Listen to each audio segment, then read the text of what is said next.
Well, good evening, ladies and gentlemen, and welcome to Board Game Nation. My name is Gary Blevins. Thank you so much for being here. It is a big night. We had a fantastic semifinal that we were finally able to share with everybody last night and yesterday at noon. Early to the members, of course, on Wednesday night, I think it went out. But it's been, the response from it has been just amazing. We've had, a couple hundred comments and, thousands and thousands and thousands of views. So we're really excited for everybody to have seen it. That's just fantastic. We've got a ton of people in the chat already here, which we of course appreciate. General Tracy Hyde is here. Brian Hyde, great to see you both. Oh, Colorado is here. Oh, good morning from a sweltering Australia. And I feel like you're just rubbing that in a little bit there, Dave. I'm not going to lie. But that's okay. We're glad that you're here. Thanks for being here. It's Tuesday, and is it Tuesday or Thursday? I can't remember. It must be, if it's summertime, it must be June or July. I can't keep track of what you guys do over there. It's all too weird for me. But we're glad that you're here, Dave. Thanks for being here. We've got a lot to go through in this game today. Lots of people had a ton of questions. Some rules questions, some strategy questions. But first of all, let me say, if you want to get it in the chat, love to have you over there. But we do ask that folks hit that subscribe button first so that they can get in there. It just kind of stops the spam bots from jumping in the chat, which is we've had problems with in the past. So if you're a subscriber, though, it will... I'll let you do that. Also, if you are here, we're glad that you're here. Please take a second and hit that like button for us as we're kind of bringing everybody on board here. We certainly appreciate that. Yeah, maybe just a little. Thanks, Dave. Appreciate that. Robin is here. General Bielefeld is here. Thank you so much for being here, Robin. Good to see you. And we got a lot of members in the chat today. We appreciate all the support. If you are interested in becoming a member and supporting the craziness that we do around here, there is a little join button down below that you can click on. You can select the membership level that's right for you and become an official citizen of Board Game Nation. It's like I say that in the video. It's amazing. Speaking of becoming a member, Mike Stedman has become a member. Thank you, Mike. We appreciate your support and glad that you're here. He will be featured in next week's semifinal match. He and our other friend, Mr. Dave Jensen, General Dave Henson from AxisAndAllies.org. They will be taking on Eric Zielinski in the other semifinal match. We will have that video for you next week, assuming that my editing fingers can continue to work as we go through this. It's been an interesting week around here. Memphis is not known for its ability to manage snow and ice, so they just haven't. So there's just been, they're just basically waiting for it to melt. Is kind of the plan, apparently, in the city of Memphis. Plow, I guess, is a 4-letter word around here. They don't do it. Nobody owns a snow shovel. I don't know what the deal is. I live in a condo building, so I don't shovel snow. So it's a little slow going in Memphis, trying to recover. But I grew up in Wisconsin, and we drive a car that has 4-wheel drive. And so we've been, Jamie and I have been working here in the studio every day since before the snow started. And we've made it in every day, but it's exciting. It's exciting driving in Memphis. So we appreciate everybody being here. Our new member, Stedman, had a question. Yep, we're going to save that. We're going to come. Yeah, we are going to be talking about that, Mike, for sure. Paul that's here. Yes, there were lots of comments generated by our purchase of those industrial complexes at the end. So that is, we'll definitely be talking about that. Art Vandalay is back. Great to see you. Yep, we're doing well. Mike is here, and Charles Mihalik. Good to see you, brother. How are things out in beautiful Las Vegas? Great to see you. So thanks for being here, and thanks for being a member. We appreciate that. So awesome. And of course, the lovely and talented Jamie Blevins. Everybody say hi to Jamie. She is moderating our chat this evening. We're thrilled that she's here. I've had the joy of Jamie's company all week long because her office has been closed all week for the weather. So she's been sitting across, like just mere feet away from me. It's been a pleasure all week long. So she's been a lot of fun. So Landon, hey man, good to see you. Great to have you back, man. We haven't seen you for quite some time. I think since Scary and Doug versus the World. So we're great to see you back. And man, we got a bunch of people here. It's a whole big party. You know who we're missing? What's that guy's name? It's it starts with a D. Yeah. Oh, Doug Thorpe. Doug Thorpe. Let's see if Doug's here. Everybody say hi, Doug. What's up, Gary? You got me laughing, man. Doug Thorpe, everybody. Doug gets the glockenspiel. There he is. Doug Thorpe. Hey, man. How are you, brother? Everything all right? Good. Yeah. Have you been managing the weather? Yeah, mostly they do plow the snow here in southern Indiana quite a bit better than they do in Memphis, apparently. So it's been okay. Yeah. Wait, you mean they plow? Then it's already better. Yeah. we just ran out for dinner before the live stream started, and we saw somebody with an excavator, like a mini excavator, outside, like plowing a parking lot. I'm like, what is going? Like, I guess I'm just glad to see it being done. Right, exactly. I'm like, we're gonna rip it up. Hey, we got a new member. Hey, thanks for becoming a member. Mabadi, appreciate you being here. Thanks for being a member. We appreciate that. Oh, there's somebody else. Oh, Adam Smith is here. Adam Smith was one of our competitors in this game. He and his brother Brian put on a hell of a match for us, and as they always do, I really want to put together something for our final from the spring gathering. It was easily the closest game I'd ever played. I mean, the spring.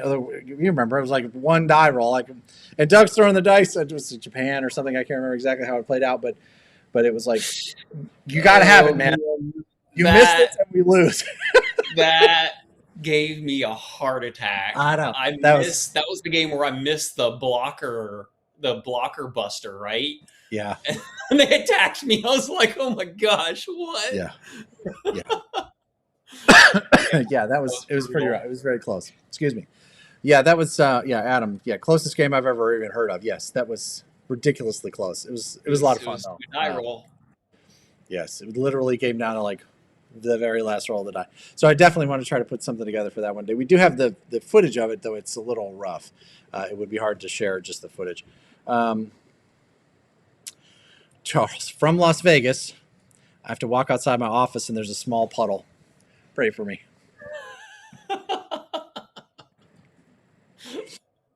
Meanwhile, Jamie and I are bringing ski poles so that we don't fall down when we walk out to the car. Yeah, that's all right. Okay, so a couple things I want to put on everybody's radar. Con of the North is coming up in just a couple of weeks, February 13th, 14th. Robin, help me out there. In Minneapolis, Minnesota, they have a global game that Robin is running up there, which is great. But I just got told by our friend Dave Jensen, as I said, from accessandallies.org, that Strategicon or Orcon is... he's hosting an event over there that is an anniversary tournament, and they are also the good captain. I think I might be turning this backwards, but the good captain or Dave Jensen is running a North Africa tournament there as well. So if you're interested in giving either of those a go, please make sure to check that out. We'll get the website for that and drop it in the chat, which I just sprung on Jamie. So she's just going to now try to scramble to figure out where that link is. but yeah, if that's something if you're in the LA area, the game is at the Hilton at LAX, I think is where it is. So if you have an opportunity to get out there and check that out, please do that and tell them Gary sent you. So would they finally get rid of the ice in Texas? That's good news. Here it is. So Robin is running History of the World at 7 p.m. and on the 13th, and then Global at 10 on the 14th. So make sure to check that out if you are in the Minneapolis area. Awesome. And there it is.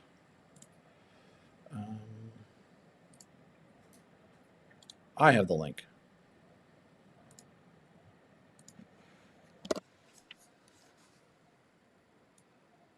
we go.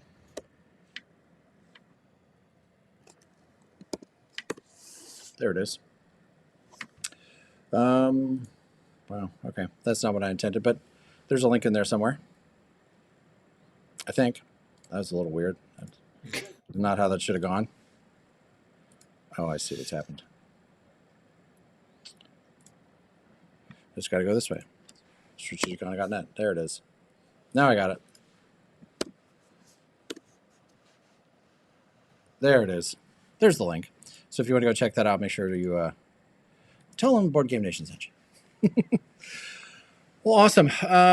Okay, so like I said, lots to cover today. We've got a bunch of people online. Make sure you hit that like button for us just so that we can share this out with other folks and that other folks can get a chance to enjoy the conversation. Okay, so where to begin? Let's see. Let's. So many places we could begin. I know. First, let me say, Brian and Adam put on a monster game. This was absolutely a great game. And what we're going to go through now is not a critique of their play. Most of the stuff that we're going to talk about is actually stuff that we think we did wrong or could have done better. But you know, they played a really great game. So a couple of people have asked, like, I named the Picard maneuver after the Star Trek reference. And again, if you know, you know. But some folks have asked what the name of the Allied strategy is. And it's usually referred to as a green skies, where it's just like a kind of a spam air unit build. It's typically done with bombers with a smattering of fighters, but they went like full fighters, and it's almost always done in the European theater. This is the first time I've seen it in the Pacific theater. Did I say that right? It's almost always in the European theater. This is the first time I've seen it in the Pacific. Have you seen this before? I have never seen this before. I've seen the bombers. I've built the bombers in the Pacific, particularly in 42, but in this version as well. I have never seen America purchase so many fighters in a game ever.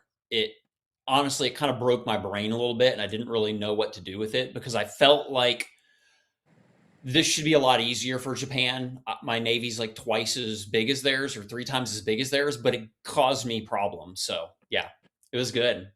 But literally when they started building fighters, it's just like 4 fighters, that weird. And then when they did it a second time, I was like, what is going on here? But yeah, it was tough. It was really tough. Yeah, what was the final number? It was 11. Went back and counted. It was 11 fighters and 3 bombers. Plus what they start with. They start with 3 bombers. They start with 4 fighters, 3 fighters. So yeah, it was. It's definitely tricky to deal with, but ultimately, to me, the downfall of the Green Sky strategy in the Pacific is that it's land units that take territories, not air units. Yeah. Right. So like you can use the air units to like mow down everything in the path so that you can get your one guy there. Right. And that's cool. So long as you can keep that guy alive on the way. Right. Yeah. But I think that in the end is what like tripped them up, was that they didn't have enough land units. So, but yeah, it would. One thing I've wondered, because, and we're going to get into this, so I don't want to get to the end at the beginning, but there's definitely some things I could have done better as Japan. But I do wonder if I would have taken that 3rd territory in China or 4th territory in China on round 1, I mean, that alone could have changed it. And I wonder if they came in with this strategy, or if it's like they started adjusting to the strategy as they saw how well China was doing and how I wasn't really doing a good job keeping China down. Yeah, I mean, China I think hadn't that been in the game as much, it wouldn't have been nearly as effective. So yeah. Okay, so with that, Brian Smith is here. General Game Smiths. General Brian Game Smith is here. Great to see you, brother. Thanks for better late than never. Just glad you're here, bud. Great to see you. And Adam and Brian, by the way, are game designers of their own. They've got a great game called Six Empires. Make sure that you check that out. I think it's gamesmiths.com. Is that the right link, guys? Gamesmiths.com. So make sure you check that game out. All right, so let's get into it. We're going to go down here first. Nope, wrong one. Bring Dave back. Bring Doug back. There you go. Okay, so something that we talked about in the video is... Oh, hold on. So one thing I need to confess here before we get into any of this. I had a fantastic production team at Gen Con. They were just amazing. It was Emily, Faulkner, and Tracy, and my wife Jamie, and they were amazing. They were all over the place and just fantastic. I could not have been able to play in this tournament had they not been so absolutely clutch. But we were also covering the U.S. Nationals Diplomacy Final in Lucas Oil. Now, Gen Con, 70,000 of your closest friends, right? So it completely takes up all of the Indianapolis Convention Center and Lucas Oil Stadium, which is where the Indianapolis Colts play, like the NFL stadium next door. And that's where the diplomacy final was being held. So we had set up cameras and microphones over there, and I had to go and get it all set up and make it go.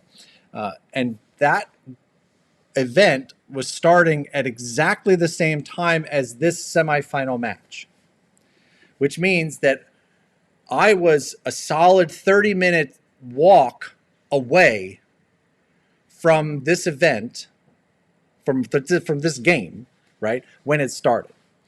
And I was still working on site to make sure that all the cameras were running and all of the mics and everything were all set up, because we've got 8 microphones and 5 cameras on that game. So it's a lot. And so I don't make it to the table here until the end of round 1. It's like I'm like an hour late for this game. So all of round 1 is all the man himself here, is all Mr. Thorpe. So you're saying any of the dumb things that happen in round 1? What? No. That's right. No. So no, really, it's kudos, because you did a great job. You did, and I've watched the video back, like, what would I have done? And there's basically nothing I think I would have rolled better. But well, of course, yeah. Naturally, as you always do, always. What are you talking about? My dice are amazing. Yeah. To be fair, honestly, when Gary just said that to me a few minutes ago, I'd completely forgotten that about this game. I was like, oh yeah, that's right, that was this game, because I knew it happened at some game. I just wasn't thinking about it. I tried to do the things for Germany that I knew Gary would do for Germany. So like the build, I didn't think a lot about that. I was like, I know Gary wants a carrier. I know he wants some guys, that's basically, I just tried to like set him up so in later rounds he would kind of have his setup per se. Yeah. No, and you did great. You did exactly what I would have done. So no, I think it was good. We got a super chat here from Down Under. Question for the Allies: given Britain was economically sound for most of the game, why didn't you do more to pressure Germany, at least sink the fleet? Okay. Well, we'll leave that for Adam and Brian. You guys think about that and let us know. I think they've been answering it in the chat slowly here. Oh, okay. Yeah. Well, thank you for the super thanks. Feel free to continue to send us super thanks to ask questions for other people. That's great. That's right. No, David, we appreciate it. Thanks, brother. All right, so they're talking about it over there. Cool. All right, so Doug did an amazing job in this first round, but it had very little to do with me. All right, so back to this shot. All right. So in the video, Doug asked me whether or not I would have attacked Caucasus here. Now, literally forgetting that I was the one who made this move when I asked that question. Right. I left it out of the video because I was like, it makes more sense. I don't want to try to explain where I was or whatever. So we just left it in the video. So yeah. So why didn't you do this, Gary? What's wrong with you? Right? The magic of editing, my friends. It is what it is. But we'll see. But I wanted to, I know, and there were a couple of comments about attacking it or not attacking it or whatever. So I kind of wanted to walk through what the thinking was. So this is Germany's first combat move, and Adam and Brian have been kind enough to leave us an additional artillery and 3 tanks on the front line here, along with the guy in Belarusia, and retreat with most of their units. Either, and almost all of them, I think, went into Moscow. After they placed, Caucasus had 4 infantry, an artillery, 2 tanks, and a fighter in it. And we can get there with we can get there with 5 tanks if we use the transport. So we can load the transport in 13 with an infantry and the tank from France, move it into 16, use the 2 tanks in eastern Ukraine with the artillery, the tank in Ukraine, and then the tank that's in Bulgaria, Romania there that I forgot to highlight. My bad. So that's what we can get there with. And you might also think, okay, well, what about the fighters that are in East Poland or Bulgaria, Romania? Remember that we want to put a carrier in C-Zone 5 to put additional pressure on the UK. So the 2 fighters in Poland, in East Poland and in Bulgaria, Romania, if they go to Caucasus, they can't make it back to C-Zone 5. So they can't get in this fight. And I hate that, by the way. I hate having fighters that aren't doing anything, like go attack something. But I think the only one that we were able to attack would have been Archangel if we'd have sent the dude up from Belarusia, but I'm not even sure that we did that. So, or maybe we did, I can't remember. Anyway, so the odds of success here, had the Germans gone in to try to do this, would have been 26%. Now, they could have taken a couple, maybe 3 of the infantry. Maybe the Italians come and try to clean it up. But you're giving away 5 tanks. This is 25 IPCs, plus the infantry, the artillery. It's a 32 IPC swing. Yeah, if you manage, you're still not a lock, because all the Italians can get there with is an infantry, artillery, 1 offshore shot, and the fighter. That's certainly not a lock against an infantry, 2 tanks, an artillery, and a fighter. Absolutely not. So even if you're able to get the Russian fighter, which I believe me, I certainly appreciate the value of that Russian fighter. You've still lost way more material in the endeavor than you've gained. So and you're going to lose actually, your odds in Caucasus, now that I'm thinking about it, are actually worse, because the German transport's going to end in 16. If I'm the UK, I move the destroyer from C-Zone 15 off the coast of Transjordan into 16, into the Black Sea, to destroy the transport, which also then blocks the offshore shots from the bombards, right? So to me, it just doesn't add up in terms of ROI, right? Don't get me wrong, I'm happy to send in a giant stack of stuff to blow up other stuff, but in this instance, I don't think it was. Gary really likes to send giant stacks of stuff in to blow up other stuff. I like to roll dice. We always try. Gary's aggressive. That's what they. Fortune favors the bold. I think I saw that on a T-shirt somewhere, but we'll see. All right, so. All right. So yeah, I looked at the Caucasus. I tend to be a little bit more of a conservative player, probably, particularly in the European theater, than Gary is, and I felt like it wasn't worth it. There was a chance that we would get it, and then it would reduce Russia to 6 units in their capital, but I just felt like it wasn't worth it. Let's go for the sure thing, keep the tanks on the board, and try to bolster Italy's economy. Right, and then every subsequent purchase here for the Germans leaned into that material advantage, right? Like, to me, I think of it in terms of poker, right? Like, sometimes it's not about the cards in your hand, it's about how many chips you have on the table. And in this instance, we end up with an extra starting, 19 IPCs that we didn't expect to have.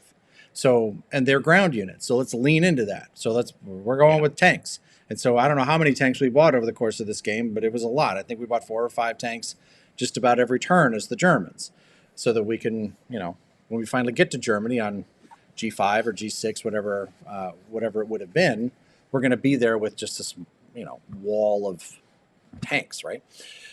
So yeah, so that was, but here's one thing that we absolutely did wrong. Allow ourselves to get bombed 14 times. Yes, we did. So I had a couple of people ask about the interceptor rules, and I think it would be useful to do a quick review for these, why this works, how it works. I pulled up the rule book to kind of look it over, but I wondered, Doug, you might actually be better at explaining this. This is something that is more frequently comes up more. Let me say it this way: it's more frequently comes up in global than it does in anniversary. But we certainly could have exercised it here, but we chose not to. So you want to talk about it, Doug? Sure. So I'm sure I'll get some detail wrong because I don't really play global very much, and I always forget interceptors, and it almost never comes up in anniversary. So I'm going to do this as best I can from memory. So if you have fighters in a place like Karelia and a strategic bombing raid happens there, the attacker can bring fighter air support with them. So your fighters basically meet their airplanes in the air and they get a defense similar to an AA gun of 2 or less. And so if you score hits, those hits can be absorbed on the bombing party's fighters.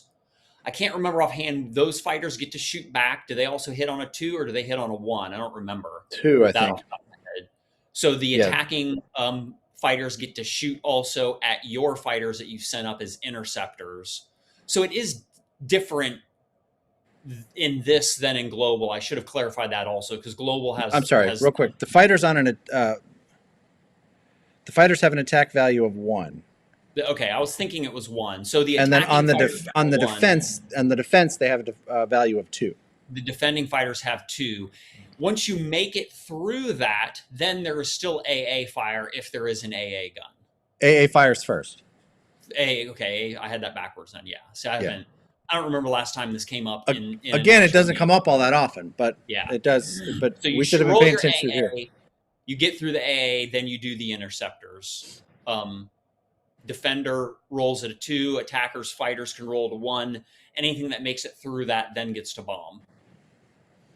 Right. So usually if you have a fighter where there's an industrial complex, there's no bombing happening in this version. It's as simple as that. Yeah. So, and we just missed it, and then we missed it again, and then we missed it like the 3rd or 4th time. Well, Brian and Adam have helpfully showed us how to solve this. You just use the transport to send a guy and the AA gun into Curly on round 1. Right? Right. They did that. Right. Unfortunately, we were not watching their quarterfinal match. That's right. Before this, but now we know. But now we know, and we'll be borrowing that strategy later down the line. So that's awesome. So the other, I had one other question. Somebody asked about industrial complexes and when they get bombed, how does that work? We know that industrial complexes have a maximum production capability equal to the IPC value of the territory that they're in. That's the case in 1942 second edition. That's the case in anniversary. A little different for global. But when they get bombed, for each point of damage, the production capability of that factory is reduced by that number. So Karelia has an IPC value of 2. So if it has 1 point of damage, that means that it can only produce 1 unit unless it is repaired. We'll talk about that in a second. It can only produce 1 unit that round. Okay, and there's a maximum amount of damage to a complex that is double the IPC value of that territory. So in the case of Karelia, the most damage that could be done to that territory would be 4. Right. During the purchase units phase, a side can choose, as we did repeatedly, to repair the damage done to an industrial complex at the cost of 1 IPC per point of damage. So we continued to pay 3 or 4 IPCs per turn in order to so that we could continue to build in Karelia turn after turn, rather than just like realizing that that's dumb and landing a fighter there at the end of our turn. But I mean, first of all, I don't know who forgot to move the AA gun on round one. Clearly, it was you, Gary. oh wait, no, it was Yeah. probably you. I was If you wouldn't have been in Lucas Oil Stadium, we would have had this problem. sure. But yeah, like it would have been cheaper to build an AA gun there. Yeah, We just kept repairing the that's damage. true. Just like buy an That's AA gun and move on with life. right. Spend 5 IPCs and never worry about it. Yeah, land a fighter there. Yeah, Like, I will say that I've never. I don't think I've ever seen anybody build an AA gun in this version of the game. I've seen them build them in 42-second, though I don't typically recommend it. But I don't think I've ever seen anybody build one here. Yeah, lots of good conversations in the chat right now. That's really good stuff. Okay, so let's talk about Japan. oh man. Japan 4. So this is before their combat move. Okay, so a couple of things to keep in mind here. These 3 infantry are in Manchuria. This infantry, this artillery, are in Hubei. Okay, so this was the starting position. This is what Doug decided to do, which is to send the 3 infantry into Suyuan to try to take out that guy, and then consolidate everybody down in Yunnan to keep pressure on these UK units that are trying to come out of Burma, right? So this leaves 3 infantry or 3 territories controlled by the Chinese, which gives them the ability to build 1 infantry on their turn. But they now have 4. They're about to have 5 guys. So that's what happened, right? So now let's back up. And Doug, what do you think you should have done here? Oh, hold on a second. We got a gift membership. Hey, Kratis here. Great to see you, brother. He gifted a Board Game Nation membership. We appreciate that. Thank you, brother. Good to see you. Thanks for being here. Sorry, Karen. Yeah, I'll be honest. I've reflected on J5 more than J4, so you are putting me on the spot here. Okay. Man, that's tough because if I don't move into Yunnan, then there's what is it, 3 infantry and artillery and a couple of tanks sitting in French Indochina the next round. Maybe. I mean, I guess it would have been good to have killed the guy in at least 1 tank in the fighters. It would have been good to kill, I don't know, I guess I could have attacked the other Chinese infantry that were out there and not had a big stack in Yunnan. But I feel like Japan would have went into French Indo. They would have went into Yunnan themselves. Well, that's what they tried to do, right? With this big stack here, they attacked you, right? Mm-hmm. So I think this was one of those, like, this was a pivotal moment because we had a big battle here and we came out on top in terms of I think they were favored in this fight by like 10%. I think I ran the math. I don't remember exactly what it was, but they were slightly favored in this fight, but not by a ton. But we had a big outcome. We had the 2 artillery and the tank left over when it was over. Yeah. So that was a big deal. By the way, MVP of this game, the bid. The artillery that we got in the bid. Are you kidding me? This thing made it all over the map and was the one that made the play of the game and took down that Russian bomber at the end. So yes, that was that. So when I say in the intro, like the bid and the placement of that bid can make a huge difference in the game, this is what I'm talking about because it absolutely made a huge difference in this game. Did. Yes. So you're saying you think I should have done something different here, like instead of consolidate into Yunnan? I think what might have been interesting would have been to send 1 guy and then fighters, and then have the 2 fighters in Hubei. Yeah. Yeah. I think that might have been interesting. I mean, we spent a lot of time last week talking about the Chinese takeout. Obviously, that's not an option here, but and the value of that, whether you take those territories or not, just getting rid of those guys, and more importantly, sending them back, right? Yeah. Pushing them away from the city.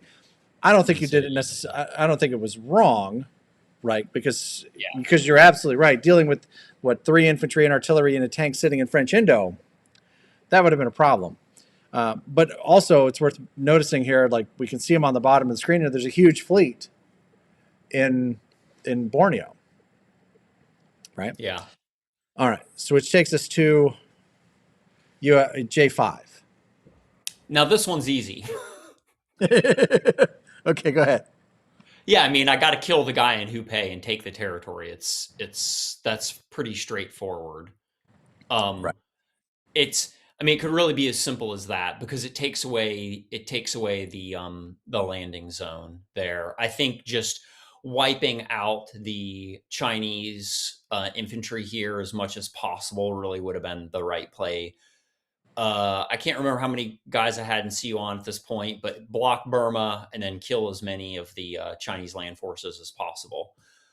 Yeah, you had 3 guys in Suyuan here. Okay.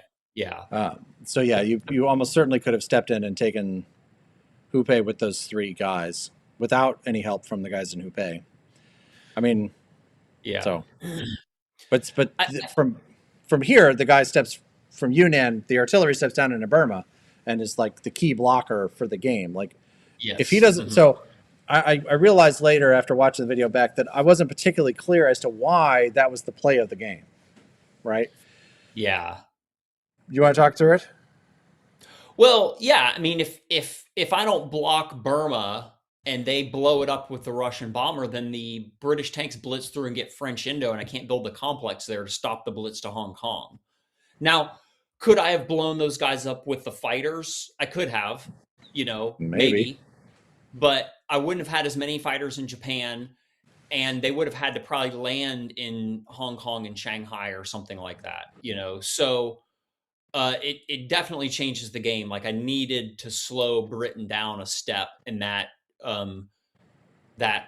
Soviet bomber, if it would have hit me, even if I hit back, the fact that it missed was key, and then the fact that I hit him was really, really big. So that was a bonus, right? Play the game. Yeah. No, absolutely. And I will say, like at the table, I'm almost certain we didn't even see that as a possibility. I don't recall off the top of my head. I mean, probably not. I don't think we. I remember being surprised. Like, oh, hold on, wait a minute. Yeah. I felt like my brain was jello at this point. And not that anyone else at the table had just as much of an excuse for the brain to be jello, right? They played as many games. Actually, Gary didn't. He played less of a game now I think about it. But come on, man.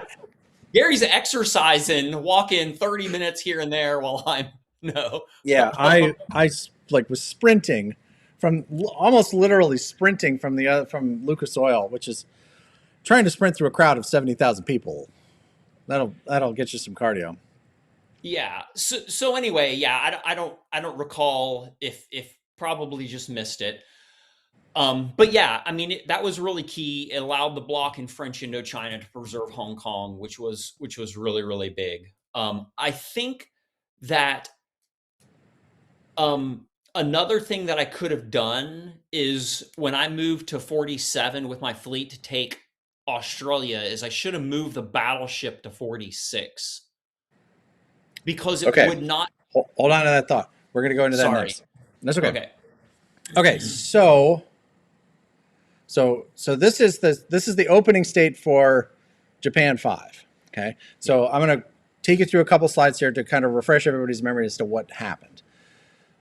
So J5's combat, they started in 49, they moved into 47, which is off the coast of what would be Queensland, the northeast corner of Australia. And they took Australia from that corner so that they could put pressure also on Hawaii, right? Now, we can see in the top right there in C-Zone 56 from off San Francisco, there is a British carrier and transport with 2 guys on it. Cruiser. Cruiser, and with the transport of 2 guys on it. Okay. So what happens next? US 5, that cruiser comes down, blocks C Zone 46. So we can't get to Hawaii. Okay. We end up taking New Zealand, which is fun because we got to go to the Shire and that was cool. But I think we were the orcs in that scenario, but that's how it works. Anyway, so, but how about this? When the fleet moves to the east coast of Australia, the fighters and the bombers from Calcutta are now free to leave, right? We had this whole conversation last week about tension and keeping tension in places to keep everybody's attention. And it happened to be Calcutta last week that we were talking about. So with the fleet on the east coast of Australia, I love the pressure on Hawaii because it draws that cruiser down. So it can't be part of some, double punch into, to Shanghai or to Hong Kong or whatever, because in theory it could have gone to UK. Huh? Yeah, it can't destroy a blocker because Right. UK goes first. It destroys a blocker and allows the American fleet through. Yeah. Right. Or to create a landing zone for air units that might come from far away, like those 3 bombers sitting in San Francisco, right? So I'm now, and also let me get myself out of the way here to be able to see a little bit better. And these 2 tanks came out of Caucasus and down into Transjordan. They didn't have to go to Calcutta, right? So they are headed down to try to pick up money in Africa because we're thinking it's going to be a 9-9 game. Okay, so 2 ways, and Doug just mentioned one of them. He could have sent the battleship from 49 into 46. In theory, the cruiser can go at it if it wants to, but I really don't like its chances, and there's nothing really out there that can help it. In theory, maybe a U.S. carrier could come down and swing at it, but I don't love that, right? So it would make it harder for that cruiser to block, right? So that is certainly one way to do it. But hey, Jon Bosch is here. Good to see you, brother. The other way, and I think this is fun, is if the fleet in 49 would have come down and attacked with 2 transports from 39 onto the west coast of Australia with the battleship and the carrier, right? Or maybe the battleship still goes to 46. Yeah, it might. No, you'd need the battleship in 39. So you're there with the battleship and the carrier. 1 transport goes to the east side of Australia and takes it from there, right? So you're attacking from both sides of Australia. So you've still got a transport that can threaten Hawaii, which has to draw this cruiser down, right? Let me get you out of the way here. Come on over here. Come over here and hang out with me. So you end up with the transport off the east coast of Australia, the 2 transports and the battleship and the carrier in 39 with 2 transports over here. Okay, so even if this cruiser comes down and blocks 46, you've still got land units that can reach from 39. You're keeping the pressure on Calcutta. You can now get there with 2 transports, a battleship, and 2 fighters, and perhaps, and 2 fighters, right? So they can't leave with everything from Calcutta. They still have to keep some units there. Otherwise, you're threatening to take 2 more victory cities. You don't have great odds going into it, but they can't just move away. And these tanks that went to Transjordan, they can't do that now because they're going to want to join in on the defense of Calcutta, which weakens Caucasus, which weakens Moscow, making those easier for the Germans to take. So I think that's valuable. Now, one thing that is worth noting is if there's a naked transport in, I think this is 47 off the coast of Australia, one of the bombers from Calcutta can reach it and land in New Zealand. But cool. I'd be happy for that bomber to be pulled out of position. That would be okie dokie with me. Now, I believe they also had a bomber in the west coast of the United States that could do the job. But now that's a bomber that isn't headed to C Zone 62. Right? Like you're you're forcing them to take a thing that they don't necessarily need to take, right?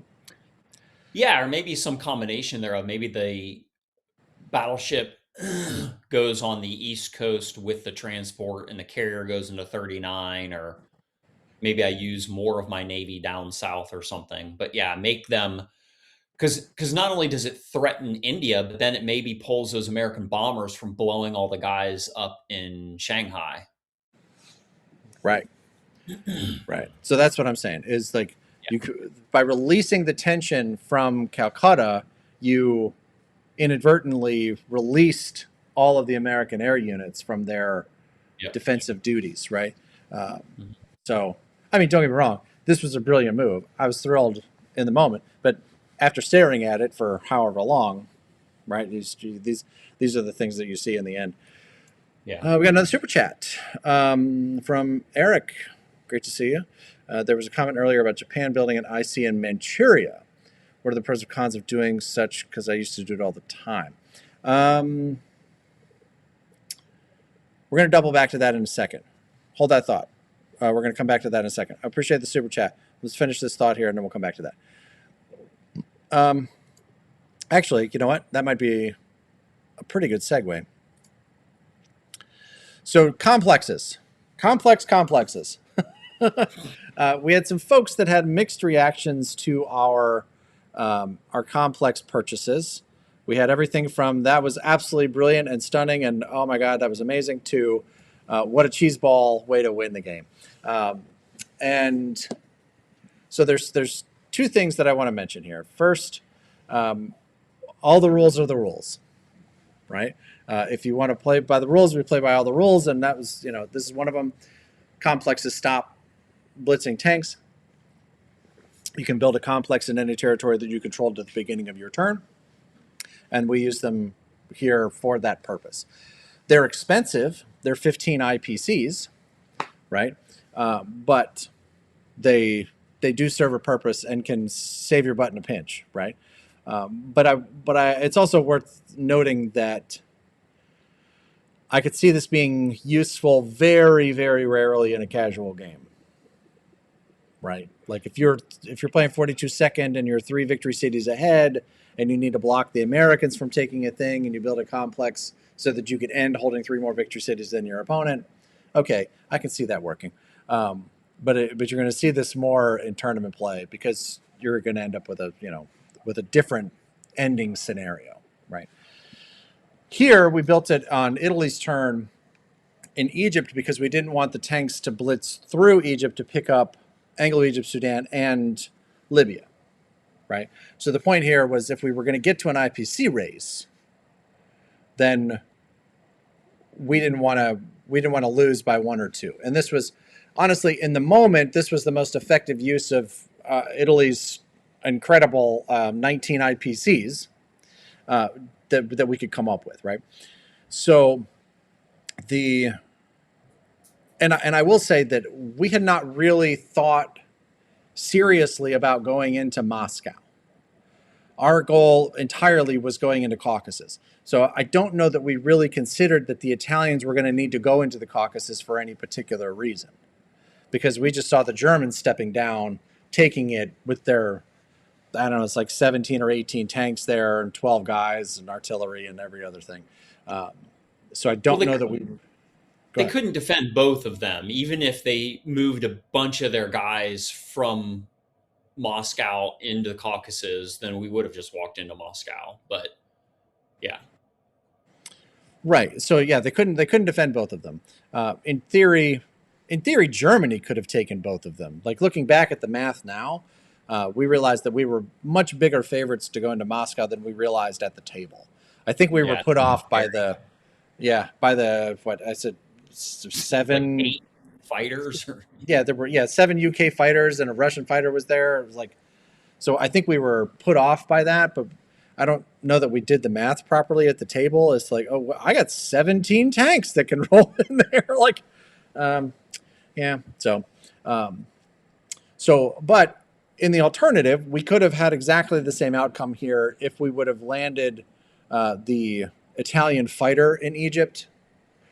Then we would have been able to spend the 19 IPCs to build 4 more units in Italy to fill our 2 transports, to then come back and pick up additional IPCs if we needed them, or to come back and swing in Caucasus.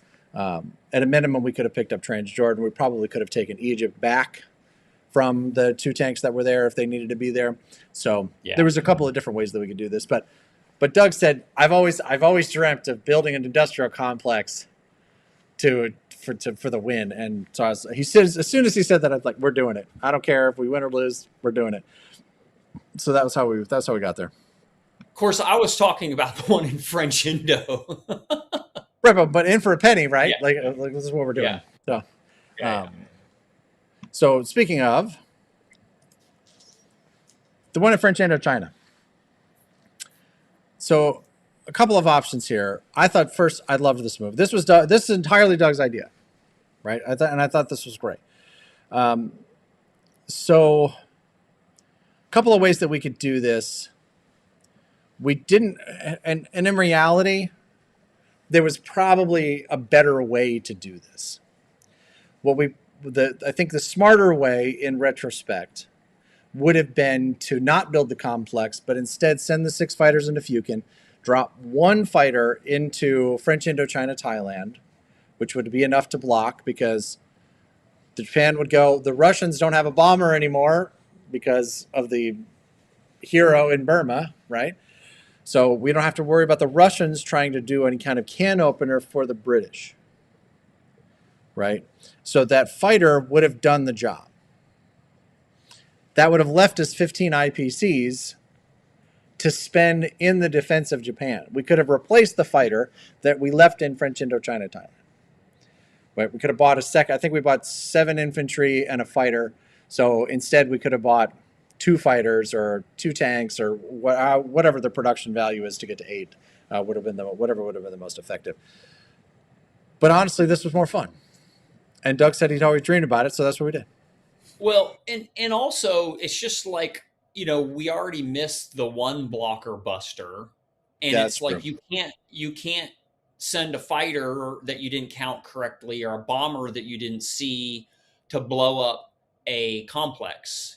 But you can send them to fight a fighter. So, right. That's absolutely true. Even if a complex is damaged to rubble, right? It's got its maximum amount of damage done to it. You still have to blink. The tank still has to stop on the way through to take control of it because it's an enemy-controlled unit. So an AA gun does the same thing, by the way. If you've got an AA gun roaming around. And watch for that in next week's semifinal. They use that rule to their advantage, and it's very, very clever, actually. So keep an eye on that. Super thanks, or a gift membership from our friend Jon Bosch. Is giving away a gift membership there to Reginald Fawcett. Thank you, Reginald, for being here, and welcome to Board Game Nation. Great to see you. Adam, for the record, I love the IC move too, even though it screwed me. Yeah, that happens. That's awesome. But I wonder, when did you? I would be curious to ask Brian and Adam, like, when did you know that when you saw the industrial complex purchase, did you immediately understand what was happening with it, or was it like, when did you know that it was going to be a problem? I'd be curious. That's a good question. Yeah. Yeah, it's no problem, Adam. You're doing your thing.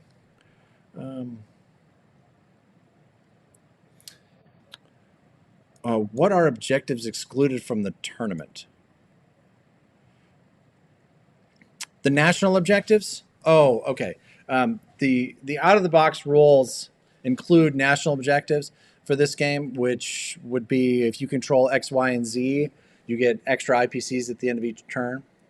And so that is, it's in the rule book. We opt not to use it in tournament play. I'm not entirely sure what the rationale is. I'm of the thinking typically that national objectives or bonuses like this have a tendency to oversteer strategic play. And so you end up with like, okay, well, on my first turn, I got to go get all the money islands, right? And on my next turn, I got to go try to take China or whatever, right? Because you're trying to chase these bonuses. And if you take the bonuses away, it has while it does lose some historical flavor, That's absolutely true. It will often open up new strategies, like, I don't know, buying 11 fighters and 3 bombers to try to mow down every land unit on the planet, right? That I think there's also I've played with the national objectives a few times, and I'm no authority in this, but I have felt that it's way easier for some countries to get them than others, and so it also changes the balancing of the game, not just I'm going to go do this thing because it gets me the extra money. It seems like, oh, it's super easy for this country to get their objective and super hard for this other country to get their objective. yeah, there's definitely a little bit of that too. Yeah. So we didn't talk about complexes inland or in Manchuria and that sort of thing. Right. Yes. Yeah. So I don't know, Doug. What do you think about the complex in Manchuria? So I think that was a thing from Classic. I remember when I played Classic. Now I haven't played it in I don't know 30 years or something. That I do the IC in Manchuria also. I think that the transports give you a lot more flexibility. Right, if you build a complex in Manchuria, it costs you $15, and you can put 3 units there. If you build 2 transports, it costs you $14, and you can move 4 units. And not only can you move the 4 units to Manchuria, but you can go from season 62 to 61 and drop them in Kwangtung. And then the next round, go back up to 62 and go down to 61 again and drop 4 more units in Kwangtung or Fukin or wherever. So it gives you a lot more flexibility to do it with transports, and you can also move more units. And it's a little more cost effective, at least off the bat. So I think those are all important factors. However, I do think there are times to build a complex inland with Japan. I actually did it playing Japan in another game in this tournament, and I actually think it totally saved my bacon. Like, we had a disastrous J1, and That was I our felt like quarterfinal game. That on was our J2, quarterfinal match against John and Randy. yeah, I felt like Um, on J2, the only recourse was I had to build a complex inland and start cranking out units because I wasn't going to have a navy real fast. Um, and so I think there are times to do it. I've seen people open Japan with a complex in French Indochina to put pressure on India. So the idea is, even if someone builds a complex in India, they can produce 3. Granted, you can only produce 2, but then you're supplementing with transports. To be honest, I haven't really followed it that closely to see how effective it is, but I've seen it done a number of times. yeah, yeah, for sure. Yeah, I think that makes the most sense about complexes. Like, to me, they're situational, right? Like, to me, it's not reflexive that you build a complex in Manchuria. Um, because, like Doug said, like, if with 2 transports, I can not only can I get down to Kwangtung, but if I see the opportunity, I can hop out and take Hawaii. I can jump down and take Sydney. Right, this game's about victory cities, not necessarily about money. So there's 2 things happening here that I want to address real quick. Um, that was interesting.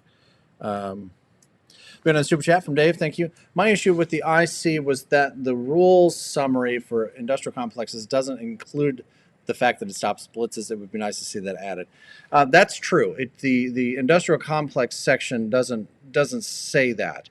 When you look at the description for blitz under the special abilities for tanks, the way that it's written is that tanks can blitz by moving through an unoccupied hostile territory as the first part of a 2-space move that can end in a friendly or hostile zone.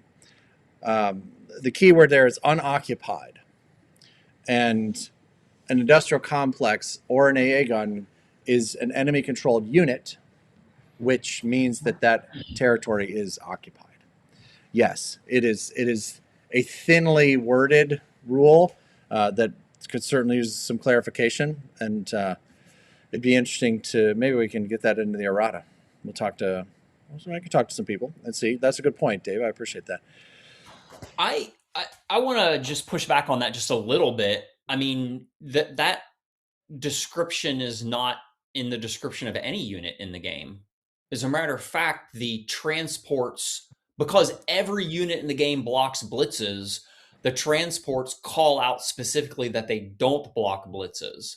So I mean, I get it's not a military unit, but it doesn't say it for the AA gun either, I don't believe. And I know it doesn't say it for any other unit. So I would say it's like the standard rule is units block blitzes, AA guns, complexes, other Right. things, and that's why it calls out. So I mean, I get what you're saying, but I don't know that I quite see eye to eye on that, because to me, the exception is transports don't block blitzes, and that's specifically called out that they don't. Yeah.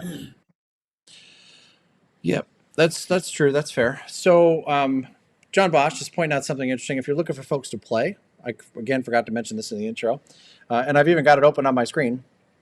Make sure that you're checking our Discord server to find players all around the world that are looking for folks to play. We have, I think we're pushing 1,000 people in this Discord server now, which is pretty cool. I'm excited about it. I think there's, and we've just started a new weekly question.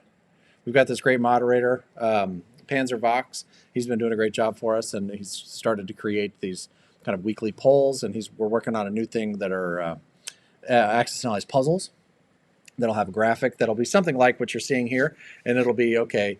You got one move left. How do you stop X, Y, and Z? So he's kind of working on those. I think we're going to start simple, like with 1941, like easy map, couple pieces, right? And then they'll grow in complexity as we get a little more comfortable with the medium. But those will be available on our Discord server. Make sure that you're checking those out, and then we'll have answers for those. So I think that's gonna be fun. I think those will be fun to come up with. Really cool. Yeah. Somebody asked what the IPC count was at the end of the game. The easiest way to do this really is to probably just look at the map. In the end, it didn't really matter because we won on victory cities. But you can also see here that the Axis are making a lot more money than the Allies. We have Sydney. We have nearly all of Africa. We have control of parts of China, and Germany is, of course, making a ton of money.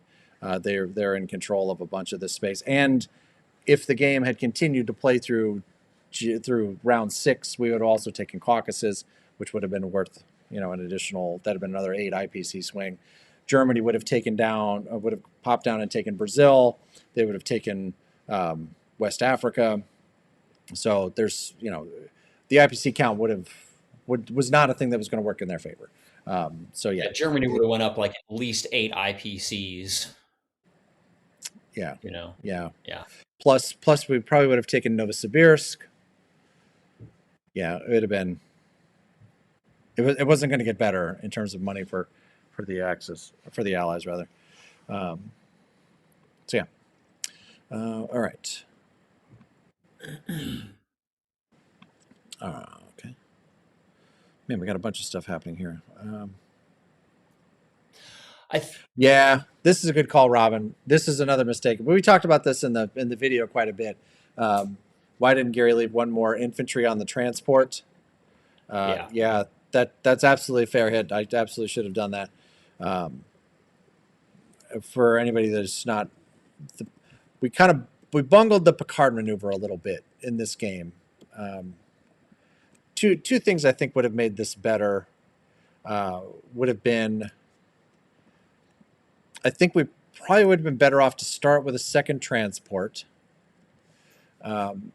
instead of just the one, which I think it also was what allowed the UK to build the transport, or to build the complex rather, because one transport means that now there are 2 there, and that's not really going to be enough to get you over the hill in terms of attack power versus defense power of the of London, right? So, yeah. So What's interesting is we played a game earlier in the tournament where Gary used the Picard maneuver. I think your fleet was a little bigger in that, and you did keep stuff on the transport. So I don't know. Again, yeah, it's just like one of those. I don't know if it was a brain fart moment, if there's something we felt like we need to draw as many Allied units over as possible. Well, yeah, I think the real issue here was that um, we didn't believe we could defend this fleet anymore. So we were assuming that the UK was going to come out to Sea Zone 2, 3, kill the fleet, and then go back to the UK. Right? That's what we thought was going to happen. And if that, and we were so certain of that, in fact, that we needed to offload all of the guys. Right? So, but by doing that, we made it so that there was no reason to come out and kill them anymore. Yeah. If we'd have left a guy there, they would have been. They'd have felt obligated because we can hit Kinda had DC. to. We can do all kinds of stuff. Yeah. Yeah.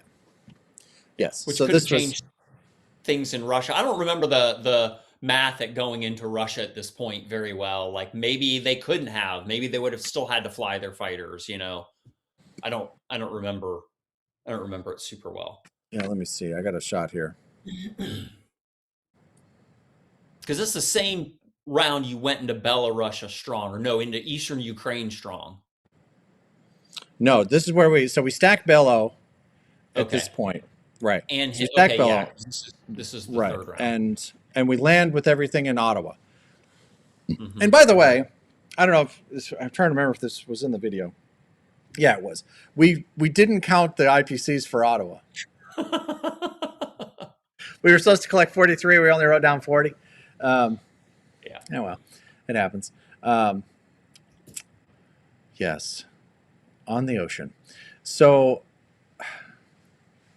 yeah. So because we didn't do that, it again, we've been talking about this. It released the tension off of the UK so that all of the, I think it's 7 UK fighters there and the bomber can now head over to Moscow and put on a massive defense for the capital there. Again, we've since done the math and realized that we were much bigger favorites to go into Moscow than we originally anticipated. But like I said in the video, I think we were concerned that we would land and then they would have enough units to come back and liberate it, perhaps with the help of UK air units or whatever. But yes. My favorite thing about this shot is there's not a single German unit in any of the original German territories. That's true. That's true. I hadn't noticed that. Yes. I mean, not a single Laura. unit. Yes. My Trekkies are in the chat. I like it. Very nice. The Darmok and Jalad. Classic episode, my friends. Yes.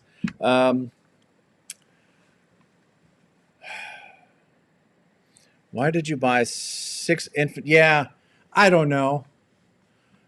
We were drunk with power, I think. I don't know. Why'd you buy 6 infantry on J6 and not just air units? There was no way they could get into the fight, and Germany itself wasn't threatened. I don't know. We were pretty tired. That was G5, right? Yeah, that would have been G5. I think the idea was that we were concerned that the UK, because our fleet, I don't know. I think we were concerned that they were going to build a fleet on UK 5 in Sea Zone 6. We weren't being able to hit them, and they could, if they bought, a carrier and 2 transports, right now and just as he pointed out, there are no land units anywhere in the original Warsaw, German territories. Warsaw, Paris, Berlin, Leningrad. Karelia, if they really want it. If we go all in Moscow, UK builds a fleet in Sea Zone 6, we can't cover everything. So I think that may be why we bought some infantry there, so that we could hopefully be able to manage. Yeah. But instead on UK 5, they responded by sending all of those fighters to Moscow. Now, I don't know, if I'm UK on UK 5, I might go out and destroy that German fleet and build a carrier or 2 in Sea Zone 7. I go 2-1-8-7, and I build a carrier in 7 off the coast of France with 2 transports. And Bob's your uncle, right? I'm now threatening 4 victory cities from C-Zone 7. Yeah. Oh my God. Houston. Shaka, when the walls fell over here, like it's a big problem. So, at any rate, so one thing that I absolutely need to say is that all of the pictures that were used in this game, I didn't take any of them. I was sick as hell the week that we were scheduled to take the pictures for this game, and Brian and Tracy Hyde up in Minneapolis, Minnesota, came down here and got me I sent them all the raw footage. They took over their game room, and Tracy and Brian together took all of these pictures. The video that you saw this week would not have been possible without their help and support here. So all of the pictures that you have seen this week have been compliments of Brian and Tracy. And please take a moment, if you can, to say thank you to them in the chat. And when you see them in person, big high fives, because they are absolute rock stars. We appreciate all of their... Thank you, Brian and Tracy. Yes. So lovely. Thank you very much. Yes. Oh, we got another gift membership from John. Thank you, John. Appreciate that. Good looking out. And now we've like veered into a whole Star Trek conversation in the chat. DS9, best show ever.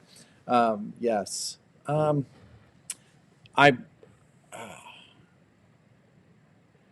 Yeah. I'm not going to get into it because I'll spend the rest of the night talking Star Trek with you guys, and that's a whole different show. On a different live stream. That's a different live stream. But I would join that live stream. I'm not gonna lie. I think I still think I'm a TNG guy, for sure. I think I'm still a TNG guy. Though I'm a huge fan of Voyager. I'm a huge fan of DS9. Enterprise was unfortunate in a couple of different ways. Though it had a couple fun storylines, and but yes, it is near and dear to the heart, as you might imagine. Okay, so.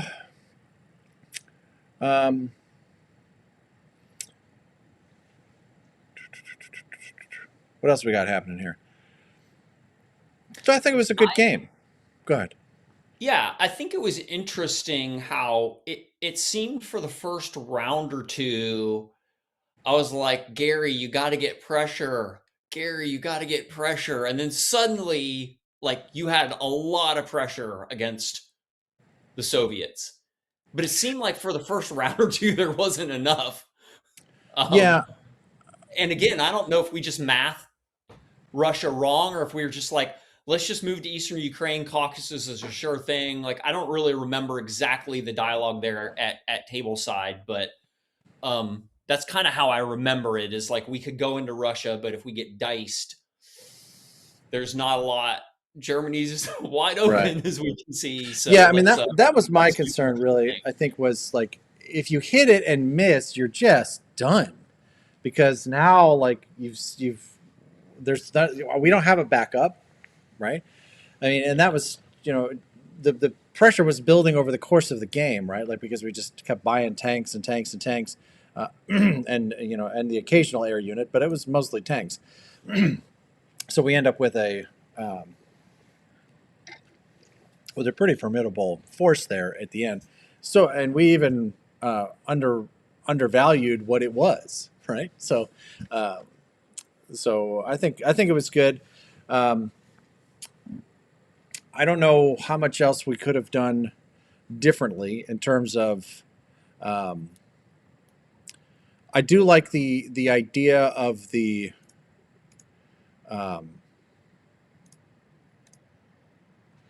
Of splitting that fleet at the end to create like one last fork.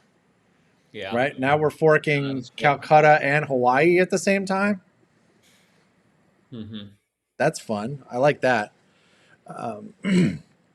Yes. All right. Well, I think that's what I got over here. Any other thoughts about this particular game? No, it was again, it was a really good game.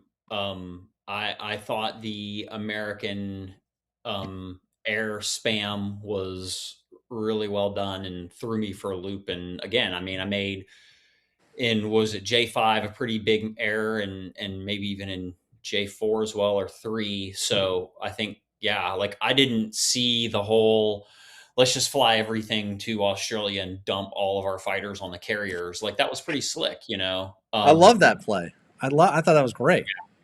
So yeah, it was a really good game. I love and hate to play those guys because it's like I'd play them all every day.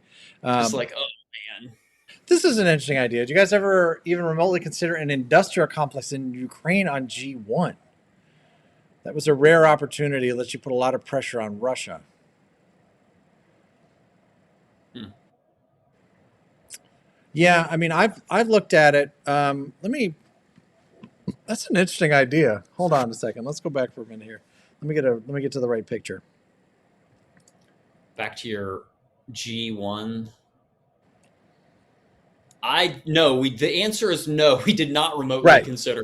Have not considered it. Yes, that's the answer to your question. Is no. But what could we? Should we have, or would it have been fun to? I don't know. So Huh. we could, if we'd have to go all in to make it work. So I think we would have to basically we'd be foregoing the carrier, right? So you Yeah, lose the carrier. There's your 15 IPCs, right? You know, you lose the carrier and you go with an infantry instead of an artillery, and there's your 15 IPCs. So if you drop a complex there, you can stack it. In our scenario, you could have stacked it with 1, 2, 3, 4, 5, 6 tanks using the transport, 5 infantry, 2 artillery, 2 fighters because you don't need them on the carrier. right? 2 fighters can get there because they're not going to Yeah, the I carrier. think you're holding. Yeah, the Italians can come and reinforce. That's an interesting idea. Yeah, I think one thing that I think is hard to underestimate is the pressure that the carrier puts against Britain. Like, if you don't build the carrier, what does Britain build on round one? A complex, and are they dropping a navy then? And inversely pressuring you, like, so I think it's always good and fun to think about other things, but it's like, yeah, I mean, like, I think the carrier build, why I've grown to like it, is because it pushes it pushes a carrier and a complex. Oh yeah, we That's got the right. money. Um, That's right. yeah, it puts a lot of pressure on the UK, and they have to do something about it. They can't just ignore it, or you just take them. Right. Yeah, and so So that's the answer to your question here, Michael, is what did the carrier do? It forces the UK to respond, right? yeah, Otherwise, like even if you sink everything in two, they've still got the carrier and transport in Sea Zone 1 off the coast of East Canada. They can move that in. They can attack Sea Zone 3. They can build a carrier there, a couple of fighters, a couple of transports, and they can make Germany's life very hard, very, very quickly. But if you start putting pressure there, you force them to build defensive units rather than offensive units. Plus, if you are able to successfully execute the Picard maneuver, move up to just outside of Norway, right? And I will point out another error that we made here in this. Let me see if I can find this slide.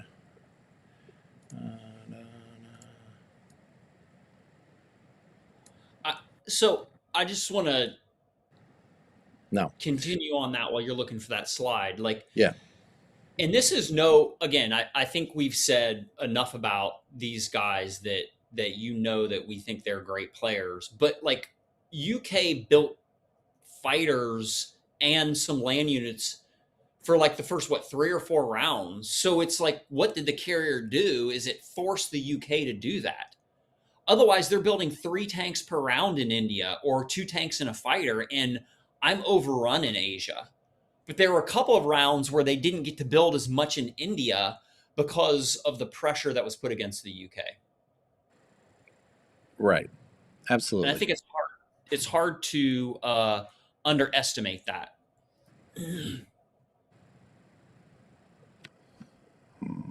Okay, so let me go back up one more.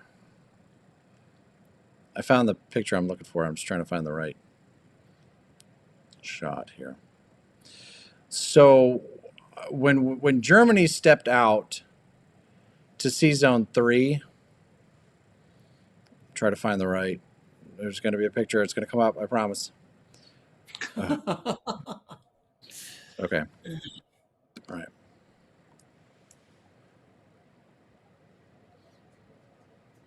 There we go. Okay, so when we did this, we have 2 transports in Sea Zone 3. This is off the coast of Norway. These are, you're starting to see raw images now. So because we obviously they're edited when we put them in the video, but this is what they look like raw. So we moved the fleet out of the Baltic and into the North Atlantic and Sea Zone 3 off the coast of Norway. Right? So we've got the 2 transports there. What did we do? We brought the 2 infantry and the 2 tanks. We landed them in Norway.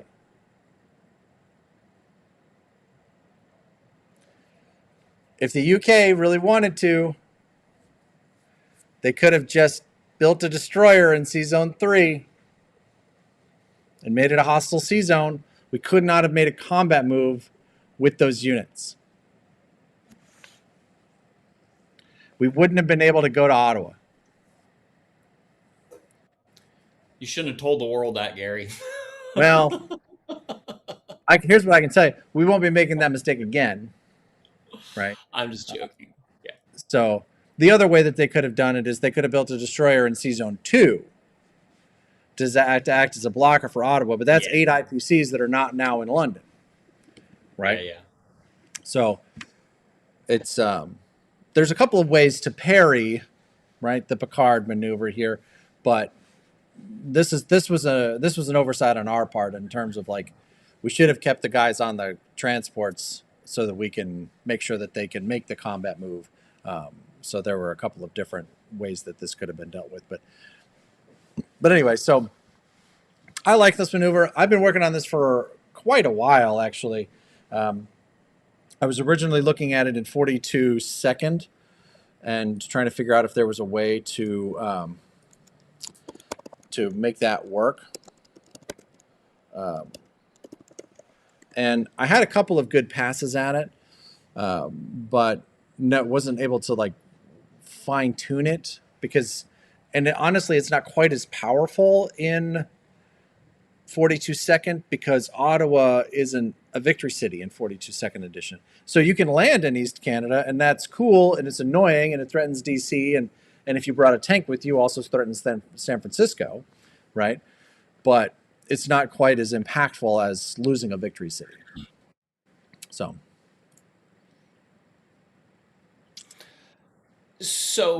I did see just a quick thing in the chat. Someone said something about 5 rounds doesn't seem enough. I mean, this really was a 6-round game. It's just when we got to J6, they resigned because they knew there wasn't a path forward. So we had the time and could have easily played through to the end of the US6. yes. So even though resignation happened, it was the end of J6 when that happened, and there was time for a full round. Yes. Unfortunately, the time clocks. This is another question that's come up a couple of times in the chat, or in the comments, is the idea of the timers, right? So in 2025, Board Game Nation sponsored the introduction of chess clocks on each individual game table. In years past, what had happened is there was a round clock that would sit at Greg Smorey's desk, and they would make time calls, right? 1 hour left, 45 minutes left, 3 hours left, whatever it was for your particular game. And folks would just try to keep track of it from there. And it was a shared time pool.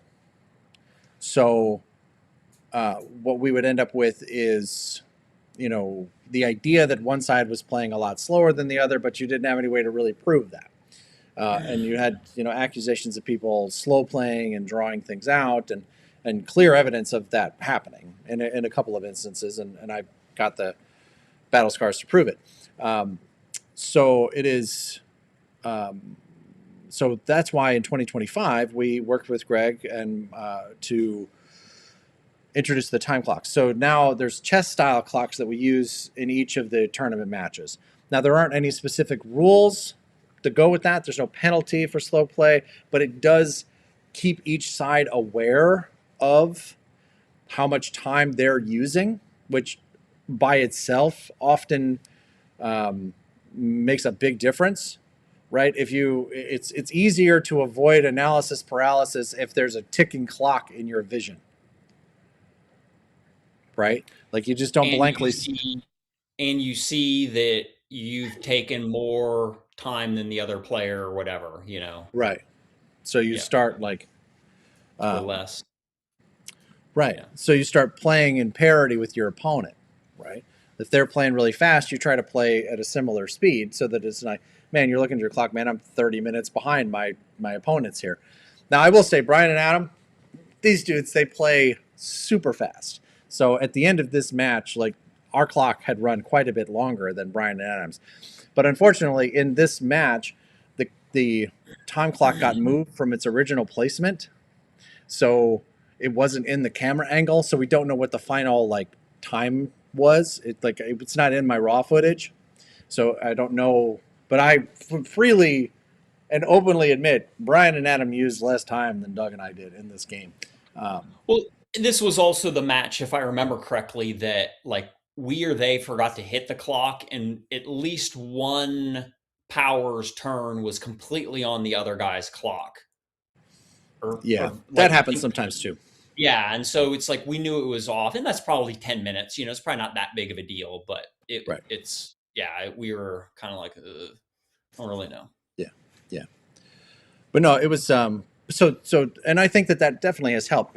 And we also collected the data for that. And if it's and we did go over it in our last live stream after Battlefront Dayton. But I think it might be worth revisiting. A lot of people have asked in the comments, like, what was the average bid? How much time is being used on each side? And so we have the results of that for all of the tournaments that happened in 2025. So we can certainly go over those, kind of do a quick review of those. Again, if that's something that folks would be interested in doing, maybe we can do it next week. Because I already have all the graphics for it. Because we did it, I think we went over it at the end of November. But that was also at the end of like a 2.5 hour live stream, and I don't know how many people actually sat there and watched the whole thing. But we got a ton of people still here. We love you guys for being here. Please take a second and hit that like button for us so that we know that you're here. And we've got we're going to take some more questions here in the comments. If you've got questions about this game or so this is part of a much larger conversation, right? Can you merge the play clock with an IPC bonus of some kind? And that's like the $30,000 question, right? How do you manage it in terms of like penalties for slow play or whatever? Something Dave Jensen is trying in his tournament at Strategicon is he's playing in his tournament. He's going to have set. He's going to use chess clocks. He's going to give each side, I think he said 3 hours, and with the goal of getting through 6 rounds. Like you got to get through 6 rounds, and if your clock gets to 0, you lose. I think is how he's planning to play. I'll be interested to see how that goes. I've got my particular feelings about it, but it's his question, or it's his tournament, so he can do it however he wants to do it. But I'll be interested to see how that plays out. But I'll just make one comment. I generally support if you're going to put rules around a clock, not doing something for points or IPCs or victory cities. If you run out of time, you lose the game. It's so much simpler, and no one's going to run out of time. You're just not going to do it. If you have 3 hours to play your game, you're not going to run out of time if you lose because you run out of time. It's just not going to happen. I'm not saying that people couldn't.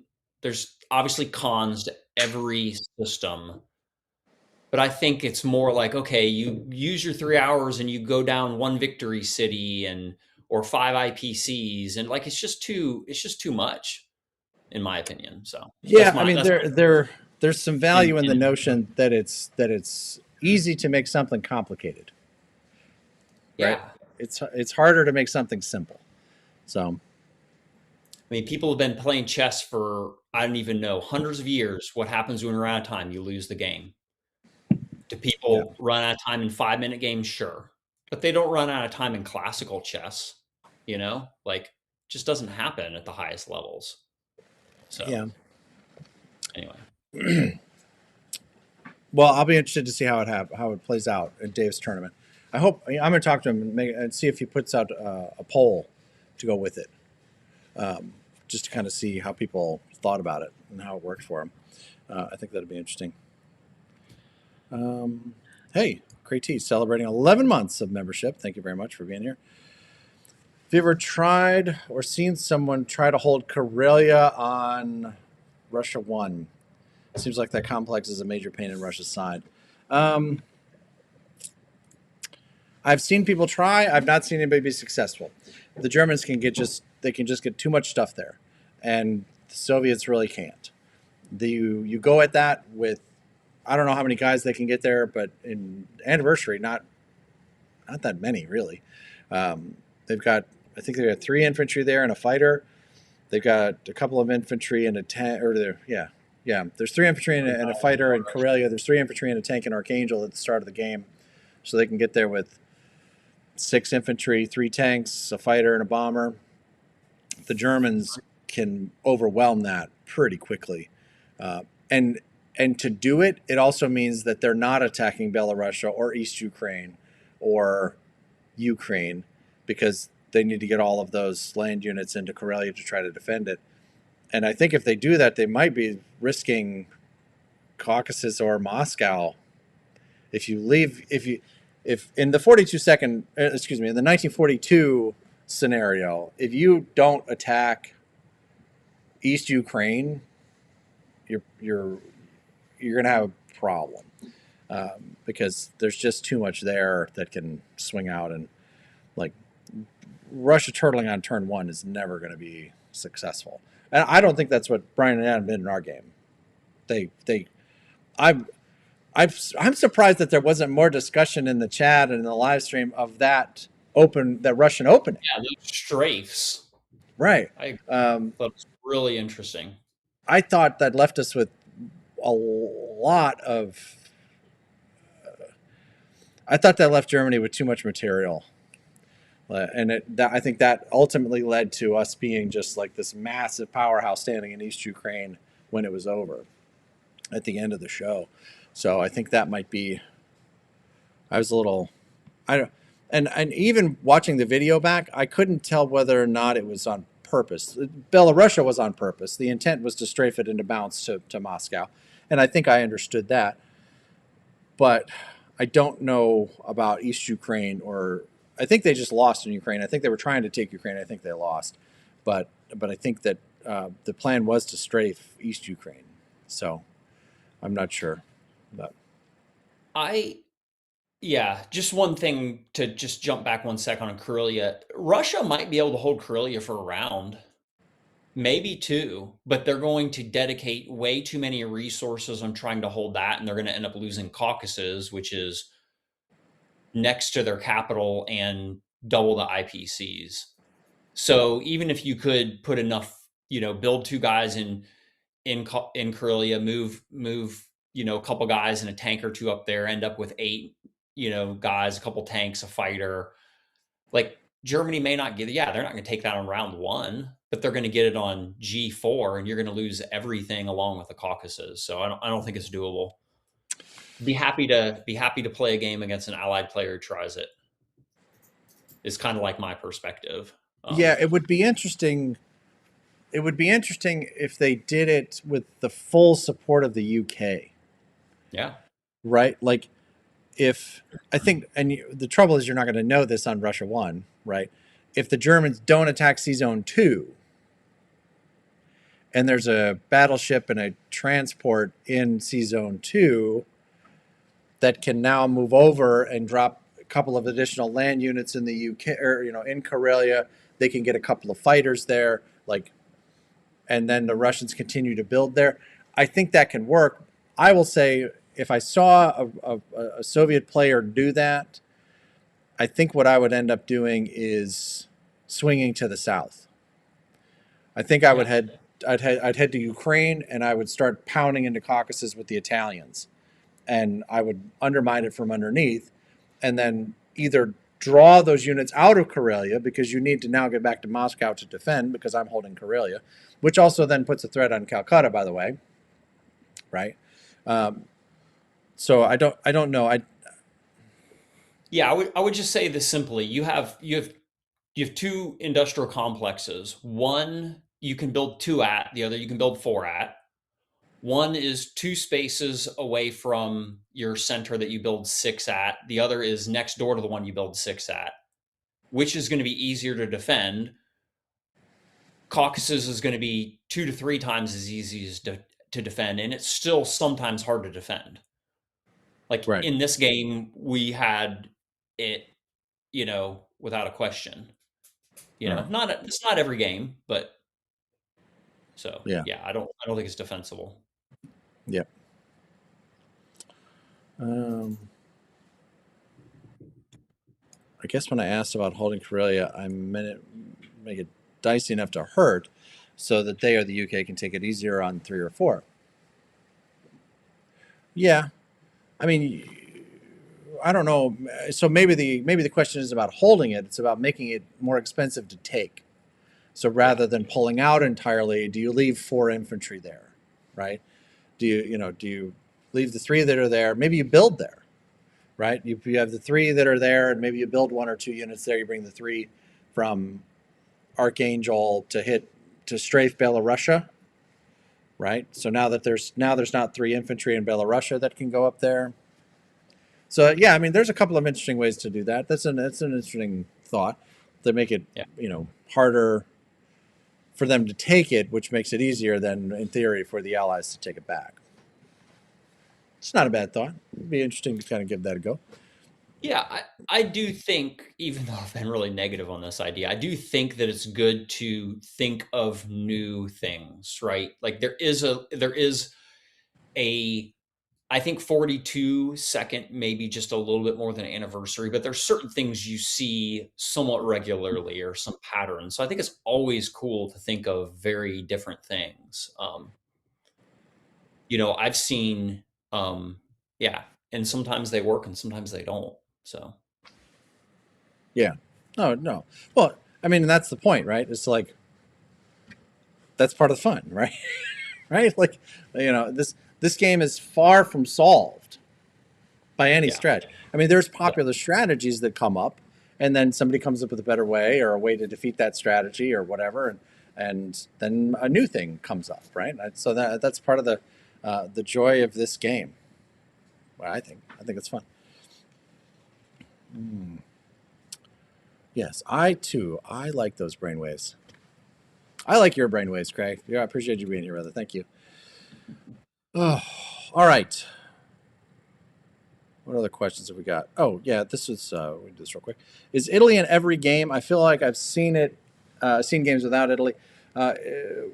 In terms of size of game, Anniversary Edition is the first time it gets introduced as a playable power. In 42 seconds, it's run by the Germans. Of course, in 1940 Europe, and then by extension global, Italy is its own playable power. And yeah, so there are many versions of the game that Italy is not represented, but or as its own separate playable power. And in some instances, it is like North Africa. It's one of the 2 key powers that are on the Axis side there. So it can definitely be a lot of fun.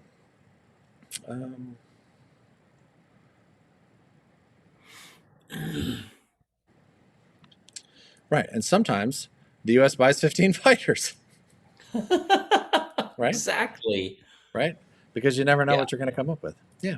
Well, I think I mentioned, yeah, in the video, there was like that one Japan, was it J4 or something, where I just had to give a really long think, because America just went and they did some unexpected stuff, and I just had to think really, really long. It was probably like the longest move of the game. Like I was just like, I gotta absorb this for a little while here and figure out what to do. John's got a good idea. We have a new commander card that allows blitzes to go through units with factories and blockers in them. I like it. I like it. That would be pretty broken. Good luck, Russia. You're all done now. Yeah, we'll be in Moscow forthwith. Yeah. But I do like the idea. But I put out a video a few years ago now introducing the concept of espionage as you know, that would work for any version of Axis and Allies. I created a spy unit, and it had a bunch of different abilities. If it's something that you're interested in toying with, feel free. It was kind of a fun exercise. I play tested it a few times. I played it with Jon Bosch actually, and we had a good time with it. They had some fun abilities. It didn't allow units to blitz through complexes, but it did have things like sabotage, and it had you know, spy v spy combat and all this kind of craziness. It was fun. Yes, Axis is favored to win. The Garrett rolls dice. My dice roll the same as everybody else's. You're not supposed to shake your head at that, bro. That's right. That's right. Couple questions about time clocks in there. Any other questions out here? I like all Star Trek, Robin. I have a question. Do you like the Kelvin timeline? I like all Star Trek. All Star Trek is good.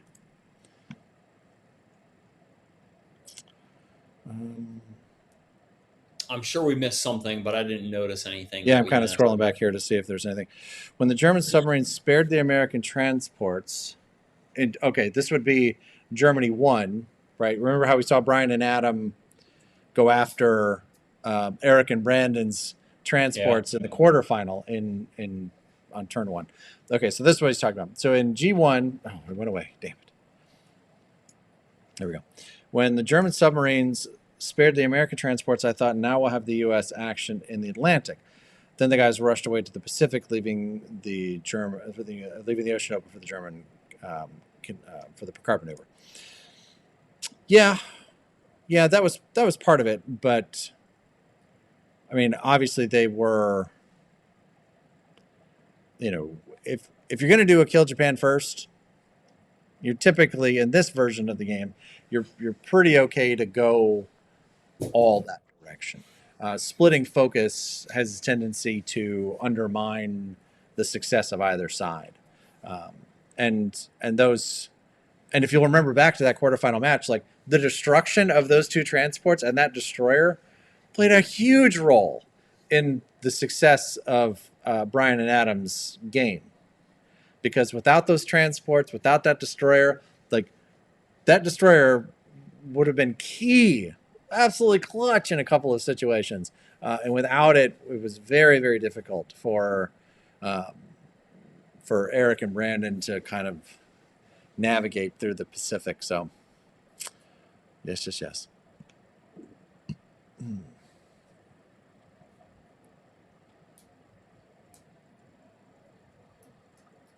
All right.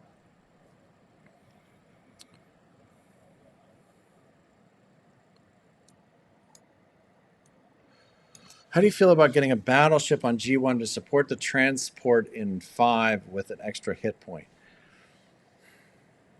So carriers for this purpose are better than battleships, because you can a battleship is going to provide, so I think of battleships as providing a defense value of 6 rather than 4, because they take 2 hits, right?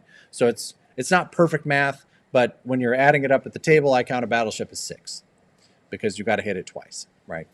So you get a defense value of 6 for that. But if I build a carrier and I've got fighters in range, for 6 IPCs less, I get a defense value of 10 versus 6. and I get 3 hits instead of 2. So, and now I can move those fighters and I can take them to go attack Ottawa, right? Or whatever. I can use them to go attack and be hits in a land battle. Number one thing that, and I've been preaching this for years now, is like the best sea unit is an air unit. Because fighters are the best unit in the game, right? Like, I think that's pretty universally agreed upon. I mean, obviously, you need different units for different purposes, right? They can't capture territory, but like dollar for dollar, movement, defense, attack, supporting, all these types of things, like, you know. Yeah, it's certainly a great utility player. I think if you like draw a straight line, IPCs versus attack and defense value, I think you've got to say the infantry, right? 3 IPC, it's a 1-to-1, right? You get 1 attack, 2 defense for 3 IPCs, right?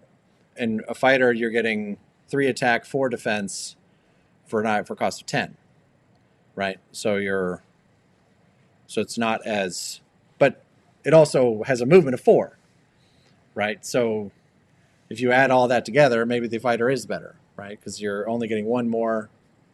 So I think I'll tell you what, Larry Harris, hell of a game designer. He should make games for a living. He's very, very good.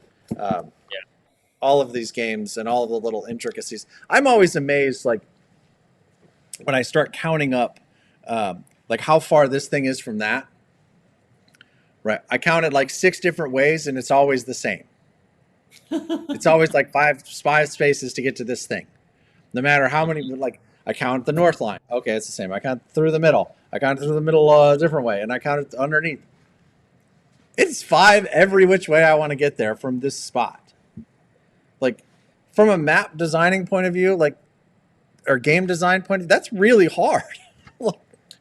I think the map doesn't get enough love. This is why I've really, fallen in love with Anniversary over 42. Like, I just think the map is better. I think it's a lot better. It's way more balanced. I like it a lot. That's nice. Larry is a Boston Chuck Norris. That's awesome. Yes.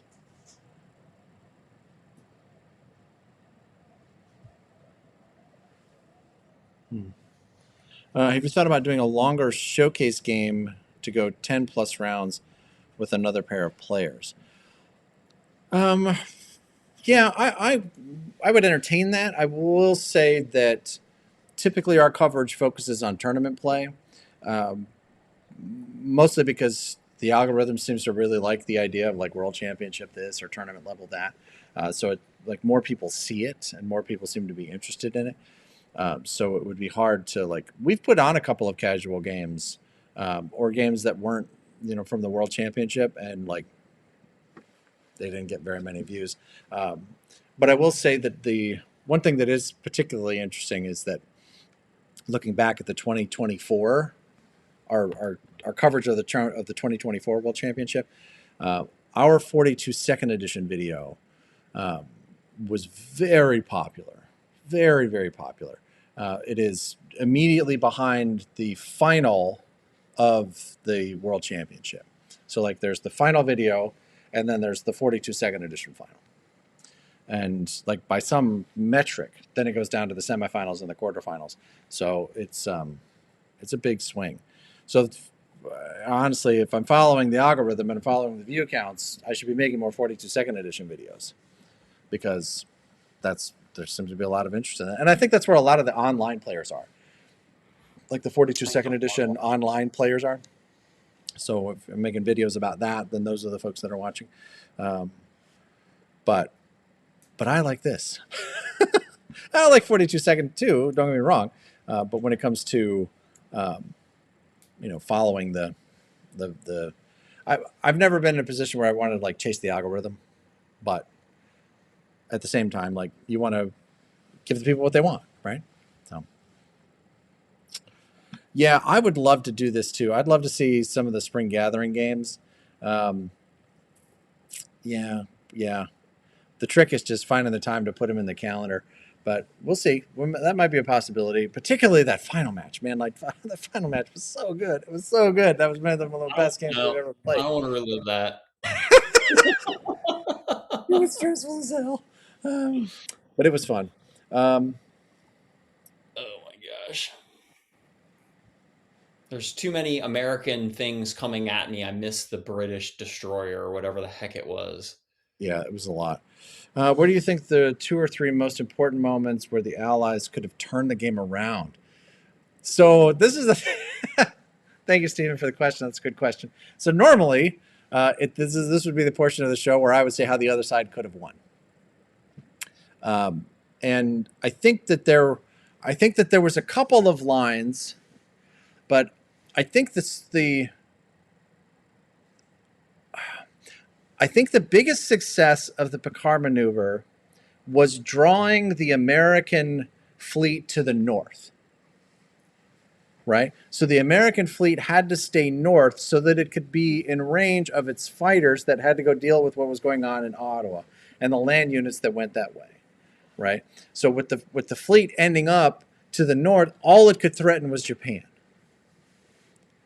And we could defend Japan because we could build there, we could get in there and we could block and we could make all kinds of havoc. But I think that American fleet gets much stronger if it comes to the south. But I don't know if it would have been able to do that because it was trying to also stay part of this attack in Ottawa. Am I crazy, Doug, or am I making that up? Is that just in my head? Well, honestly, we would have to ask Brian and Adam. I not to take away from your Picard maneuver at all. I think it distracted the Allies and helped Japan a lot. I guess I was thinking they went north because of where the Japanese fleet was. And they thought, because I think it was, I went to Borneo, you went to C Zone, whatever the heck it is, 2, 5, and then they went north. And I thought it was more of a reaction to my fleet because they had infantry and the fighters already over there, but I don't know. Yeah, I mean, It's not a competition, right? It's no, not no, no. like, but Yeah, I didn't think, I don't know if, yeah, I don't know if I thought of it that way, to be honest. right. So, I mean, with the fleet in Borneo, Yeah. if I didn't care about what was going on in Ottawa as the Americans, I almost certainly go to Iwo Jima. Yeah. Right? I Yeah. go to Iwo so that I can threaten Japan, Shanghai, Hong Kong, Manchuria, whatever. Right? Like I'm in Manila, I can get to a lot of places from there. But if I Yeah. have to stay attached to the units that are to the north, then Mm-hmm. then I move up to Alaska. Yeah. So what does that mean? Should they have not done that? Should they have gone to Iwo anyway? I think so. I mean, I think that there's I think that the air units the trouble is that the air units that went to Ottawa couldn't make it all the way back. Mm-hmm. Right? Like they had to land in Alaska and then they're not going to be able to get to so the fighters, if I remember correctly, the carriers were full in Alaska. And so they had to move the fighters from Alaska, or the carriers were full off the coast of Alaska. And then the air units landed in Alaska coming out of Ottawa.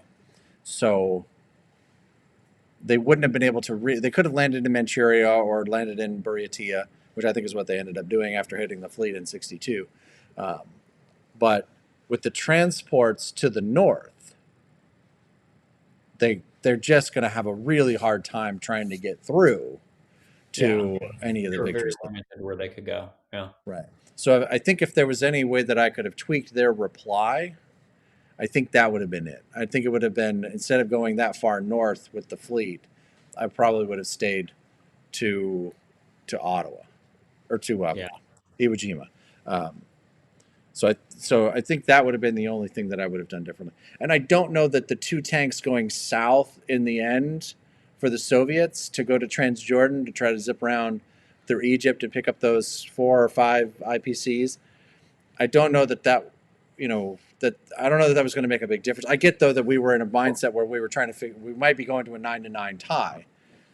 So Well, that was huge because if those tanks would have gone to India, they could have taken my complex, and then Britain could have blitzed through the complex and gotten Hong Kong. yeah, actually, you know what? I was thinking about that. Let's Yeah, we forgot to talk about that. The tanks going to Egypt was a mistake, or to Transjordan was a mistake. Now, I guess you could have brought the Italians against India if they hadn't done it, though.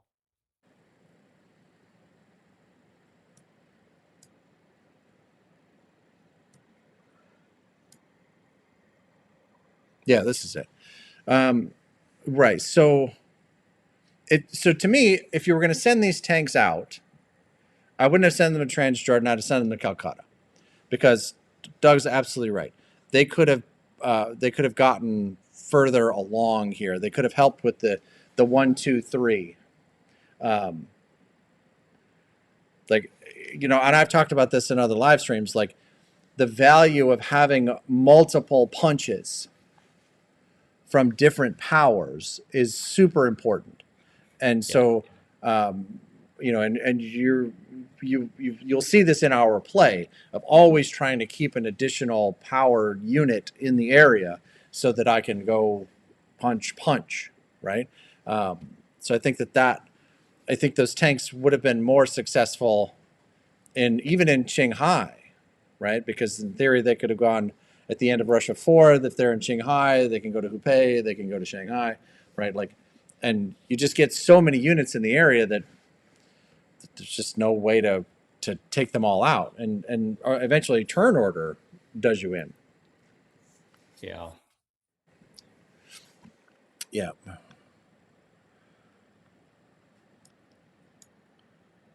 Right. Okay. So Adam's here. Great to see you, brother. Us going north was a combination of needing to keep a stronger counter on Eastern Canada and Doug's position. So yeah, so a little bit of both. I like it. And he also shares, and yes, tanks should have gone to India instead of TJ. We talked that one over too. Yeah. Well, I'm glad we're on the same page.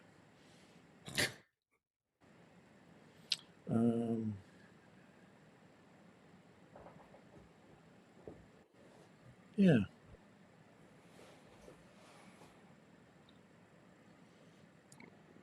Yeah, that's an interesting question. I thought about this too. Why didn't the UK try to take Ottawa back? Had 2 infantry and a tank and a bomber in London that could have hit it for the US. Was it important for the UK tanks for the UK to have units in the Pacific? Well, but technically, Germany, I don't know what the odds would be, but that would have to be a 55-45 or 60-40 Germany battle, right? I mean, you have a 9 attack against a 10 defense, 4 units against 4 units. Yeah, they'd had 2 infantry, a tank, and a bomber. Yeah, if you can't lose the bomber last. So that's got to be a German. Yeah, Germany has odds there. Now they could have flown a fighter season 2, season 1, Eastern Canada, Western Canada. So they could have gone in with a fighter as well. But as far as just the 2 infantry, tank, and bomber, Germany has better odds there. Yeah, you're probably right. I don't know. It might have been worth the shot though, because if it Yeah, frees maybe. up the Americans, right? If Yeah. now all of a sudden the Americans don't have to worry about that anymore. But what if you? Here's the question. Again, I don't remember the board state enough. But what if you whiff? I mean, are you losing? I mean, I guess America can still build an Eastern U.S. after that. America goes after Britain. Yeah, Germany, Britain goes. Yeah, I don't know. Because the UK would go hit it. If they don't kill it, then the US can go in lighter. Yeah, I don't know. Yeah, I'm working on that shot.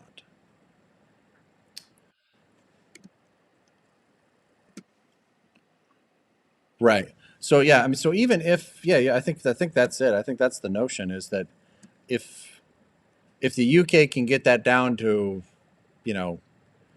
even 2 tanks, right? Yeah. Then the America can go. Americans don't have to go at it with as much. Yeah. My slides are a mess now. I had them all really nicely organized on my little queue over here. Now they're all over the place. So I think that's an interesting question.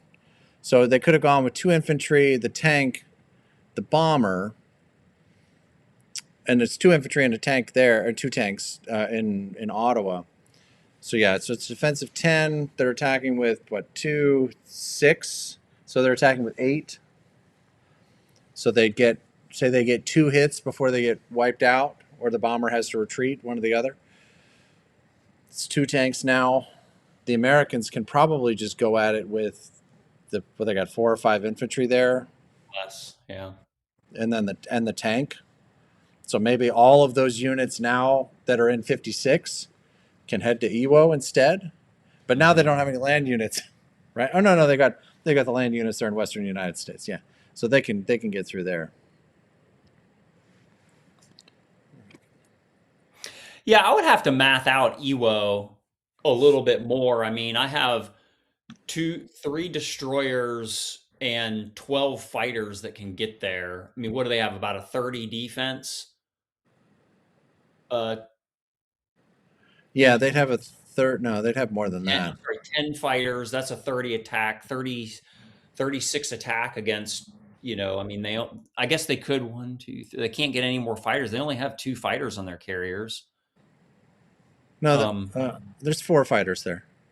I meant 2 carriers with fighters on it. They couldn't get more fighters.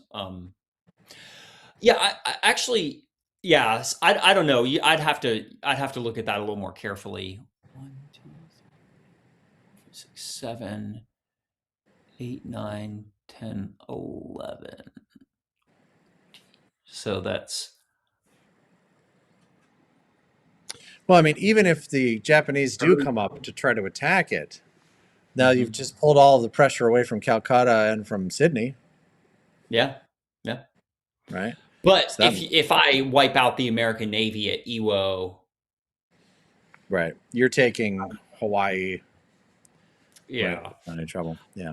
I did see a question out here. A few teams thoughts on attacking Australia when all the fighters were in on J4. I ran the odds. It's like 12%. Yeah, and here's the thing: even if you win it, you're having to take 8 fighters into the AA guns, and then your Navy's down there, and then America goes to Iwo, and what do? You have no recourse. You can't have your Navy that far south.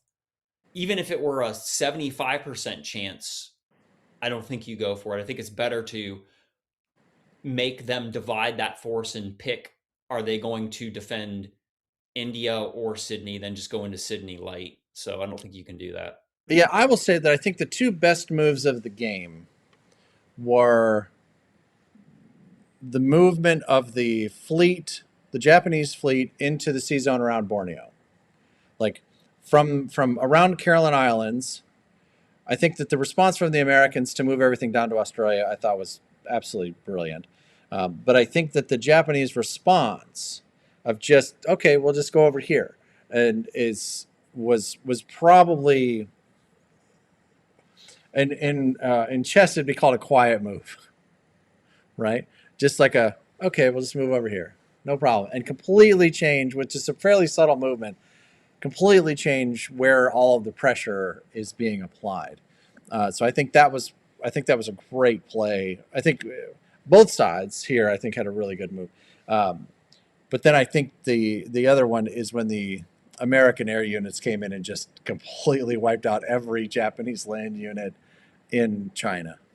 I mean, that was just like, when that happened, we were both pretty shell shocked. Like, oh crap! I don't know I think we just lost. I'm not sure what's happening.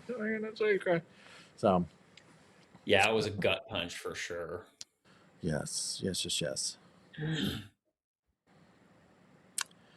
Are there any times when buying a battleship makes sense? I never see it happen.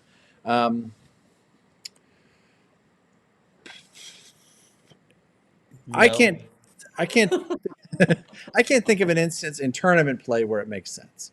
Um, I think that I've seen instances in casual or online games where, like, Japan ends up with 3 battleships, right, and 2 or 3 carriers, and so now they can just like march forward and just like take out blockers without having to pay any kind of cost for it. So, like, they can just swallow up 2 or 3 hits before you start to getting anything valuable. There's I can see that being valuable. The only time, like, and it's would be super rare, would be if the Russians did it, um, where they, the UK fleet is in danger in Sea Zone 5. The Russians own Karelia. They build a battleship in Sea Zone 5 to back up the UK fleet. But they might just as easily be better to build a carrier and then land whatever fighters they have on it if they were really that desperate for it. They could build a carrier and a fighter there. They could build a carrier and a destroyer there. Um, so, so I don't know. It's not a thing that happens very frequently, and Yeah, even less with a there, cruiser. yeah, I've seen a number of people build cruisers. I don't like it. Whenever I see an opponent build a cruiser, I'm like, thank you. Um, Keep doing that. is basically what I'm thinking. Now, is it annoying? Is it pesky? Yes, but generally, I'm like, I appreciate it. I think there are times I actually had a tournament situation once where I think um, I could have bought a battleship and it would have been a good idea. But I generally think that um, yeah, so few and far between that basically the answer is no. Yeah. Did Italy ever have a chance to try to attack India to weaken it for Japan? I don't know that they had it in this game, but that is something that happens quite a bit. That happens a lot. Well, Um, in this screenshot right here, it's UK 4. This is when Italy could hit India and weaken it.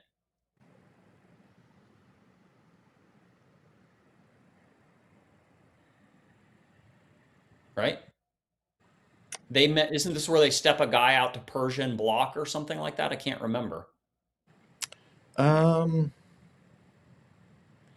I don't remember either. I also don't know if this is the end or the beginning of UK2. I think this is the beginning of UK2 or UK4 rather. Yeah, this is the Yeah, beginning of UK4. yeah. Um, so they build here and they attack. Oh, this is where they attack Burma, or they attack Burma. Yunnan rather from Burma, Yeah, and yeah, then yeah. they attack Yunnan from Burma, and then I think they built 2 or 3 tanks here and stepped a guy into um, Persia. Persia. I Yeah. don't I don't know why. That's an interesting thought. I don't know why we didn't look at that. I think maybe the Yeah. concern. Oh, I know why. Because to do it, what we'd have ended up doing is we'd have put ourselves in a position for that Soviet tank to come down and close the canal with us on the wrong side. Yeah, not just that, but if the I've seen the Italian fleet uh take Sure. Calcutta and take Sydney, but it's a one-way ticket. And And there's time Hawaii, in Hawaii. Well, we're not going to talk about that. just the I one may or may time. not I may or may not have been playing the Allies in that game.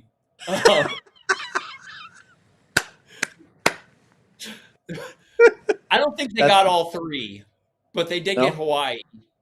Um, there's a time to do that for sure. Yeah. Um, as a matter of fact, Carl in at Battlefront Dayton, Carl did he get? I know he got Sydney with Italy. I can't remember if he got Calcutta also, but I know he got Sydney with Italy in that tournament in one of our games. Yeah. So yeah, there's time to do it for sure. Yeah. It's one of these situational things. So I will say this. Let's start to bring this in for a landing here. So one of the things that I wanted to say about this game was there were no like giant battles.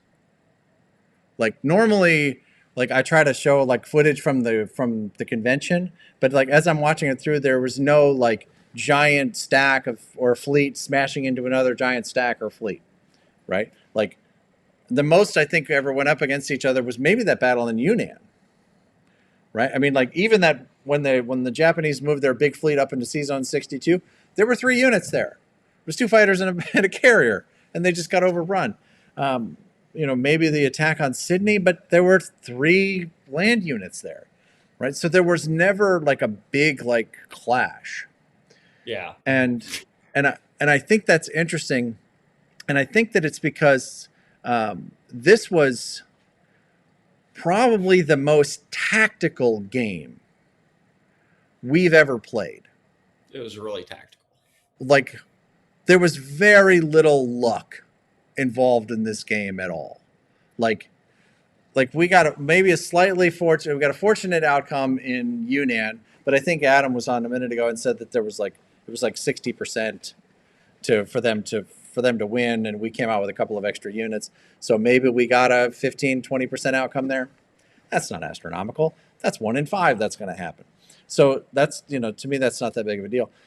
And of course, like when the Americans came through and blew up all the Japanese land units, they were huge favorites in all of those battles. There was no like people complain sometimes that they don't like the luck in Axis and Allies.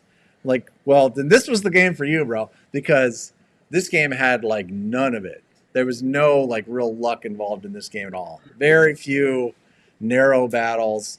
The occasional like 2 guys trade off so they don't take the territory or whatever, but like there was. So I think that's just really, really interesting. Yeah, the destroyer against the Japanese bomber, and then the Japanese artillery against the Russian bomber. Yeah, exactly.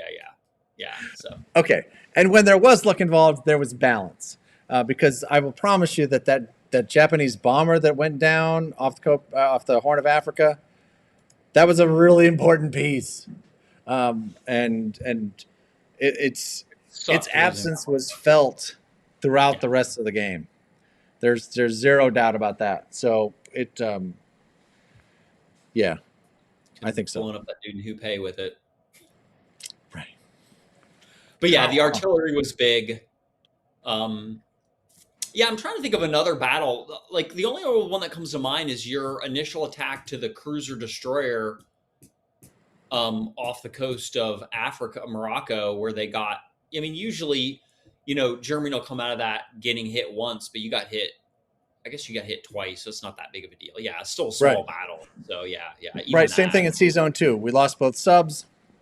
Yeah. We kept the fighter and the bomber, statistically as it should be. And then I did like the cruiser and the transport making a beeline for the Pacific, because I think in a different game, that extra power in the theater might have made could have made a substantial difference. If that transfer, it saved Hawaii. It absolutely did. If that, right, but it's fine. The if that cruiser with its guys would have come down and landed and taken the Caroline Islands, and then all of those air units, the whole like green swarm of air units comes in and lands in the Caroline Islands. What? Right? Okay. Now what do we do? Or Iwo? Or Okinawa? It's a big problem, right? So anyway, Jon Bosch, rules lawyer. Did someone call my name? Yes, John. Yes, they did. Good to see you. Henry's here. Great to see you, brother. Showing up a little tardy, my friend, but good to see you. Carl gobbled both of them. I was snickering at that earlier. Carl did. Right. You got India and Sydney. Yep. All right. Rule book tucked under their arms. Yes, we did. We walked around just like that, and I'll take it. Like we've said this before, we'll say it again. It's part of playing in these games is like if you're going to play in a game that has a rule book that's this thick, you can rest assured that it's going to be important that you have a thorough understanding of all of those rules, right? So, I think it's been good. So I'm happy with it. I'm happy with how it played out. Somebody suggested in the comments that perhaps in tournaments, because there's a limited amount of time, that complexes shouldn't block blitzes. I like this idea, but I promise you that the bid will change for the Germans because they'll be able to blitz through Caucasus. They'd be able to blitz through Karelia. So it gets a little tricky when you start monkeying with stuff like that. Yeah, yeah, and we could have blocked with a fighter. Right. In both instances, in Italy and in French Indochina, Thailand, we there were other ways that we could have done it. But Doug had a dream, and I'm a man who likes to make Doug's dreams come true. That's what I do. I don't honestly don't remember considering blocking with a fighter in the game because I was like, something dumb's going to happen. They're going to blow it up. I miscounted something. The complex is the sure way to do it, and I think we have it locked down if we do this. So to me, it was just like, let's just make it be no doubt. Right. So I like it. Yeah. Well, my friends, Doug and I are on to the finals. We will show you again. No spoilers in the comments if you know how this show ends, but please keep that to yourself.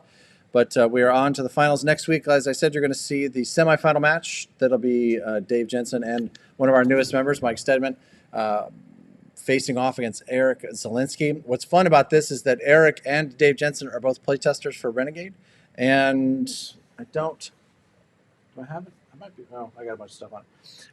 He was one of the playtesters for North Africa, and he was, I believe, Eric Zielinski was actually the lead playtester for Stalingrad. So, so it'll be interesting to see how those two face off. And I can tell you, having done a ton of work on that game already, it has almost as many like twists and turns as this game did. But there's a lot more dice chucking in that game than there was in this one. So it should be interesting. We'll have a couple of excerpts from the table, I think, in that video. So it'll be fun to kind of go through that one. So, yeah. Awesome. We'll live long and prosper to all of my Star Trek friends in the comments. We appreciate you guys being here. We will be on the ocean with you, my friends, as we wrap it up today. Again, make sure that you're hitting the like button for us. May your ice melt and may your snow stay drifted. So we're hoping that we'll get this done sooner than later, and we can get back to, I don't know, driving on safe streets and enjoying our, being out and going around and driving places. So. Awesome. It is time to make it so. There you go. I appreciate everybody. Thank you, John. Make sure that you're heading over to the Discord server to continue the conversation over there. I think we've had a lot of fun today. May the force be with you. Thank you, Brian. Right. Exactly. May the odds be ever in your favor. That's right. We'll get it all the way through. It was fun, everybody. Thanks for the time and the questions and the attention. Yep. Thank you, Doug. We appreciate your time. Thank you to Jamie for moderating today. She's always a gem. And Jon Bosch for being here and jumping in the comments. We appreciate that. And again, to all the members and all of our super thanks and all the super chats, we really appreciate that. Dave and Rick, we appreciate you guys doing that for us.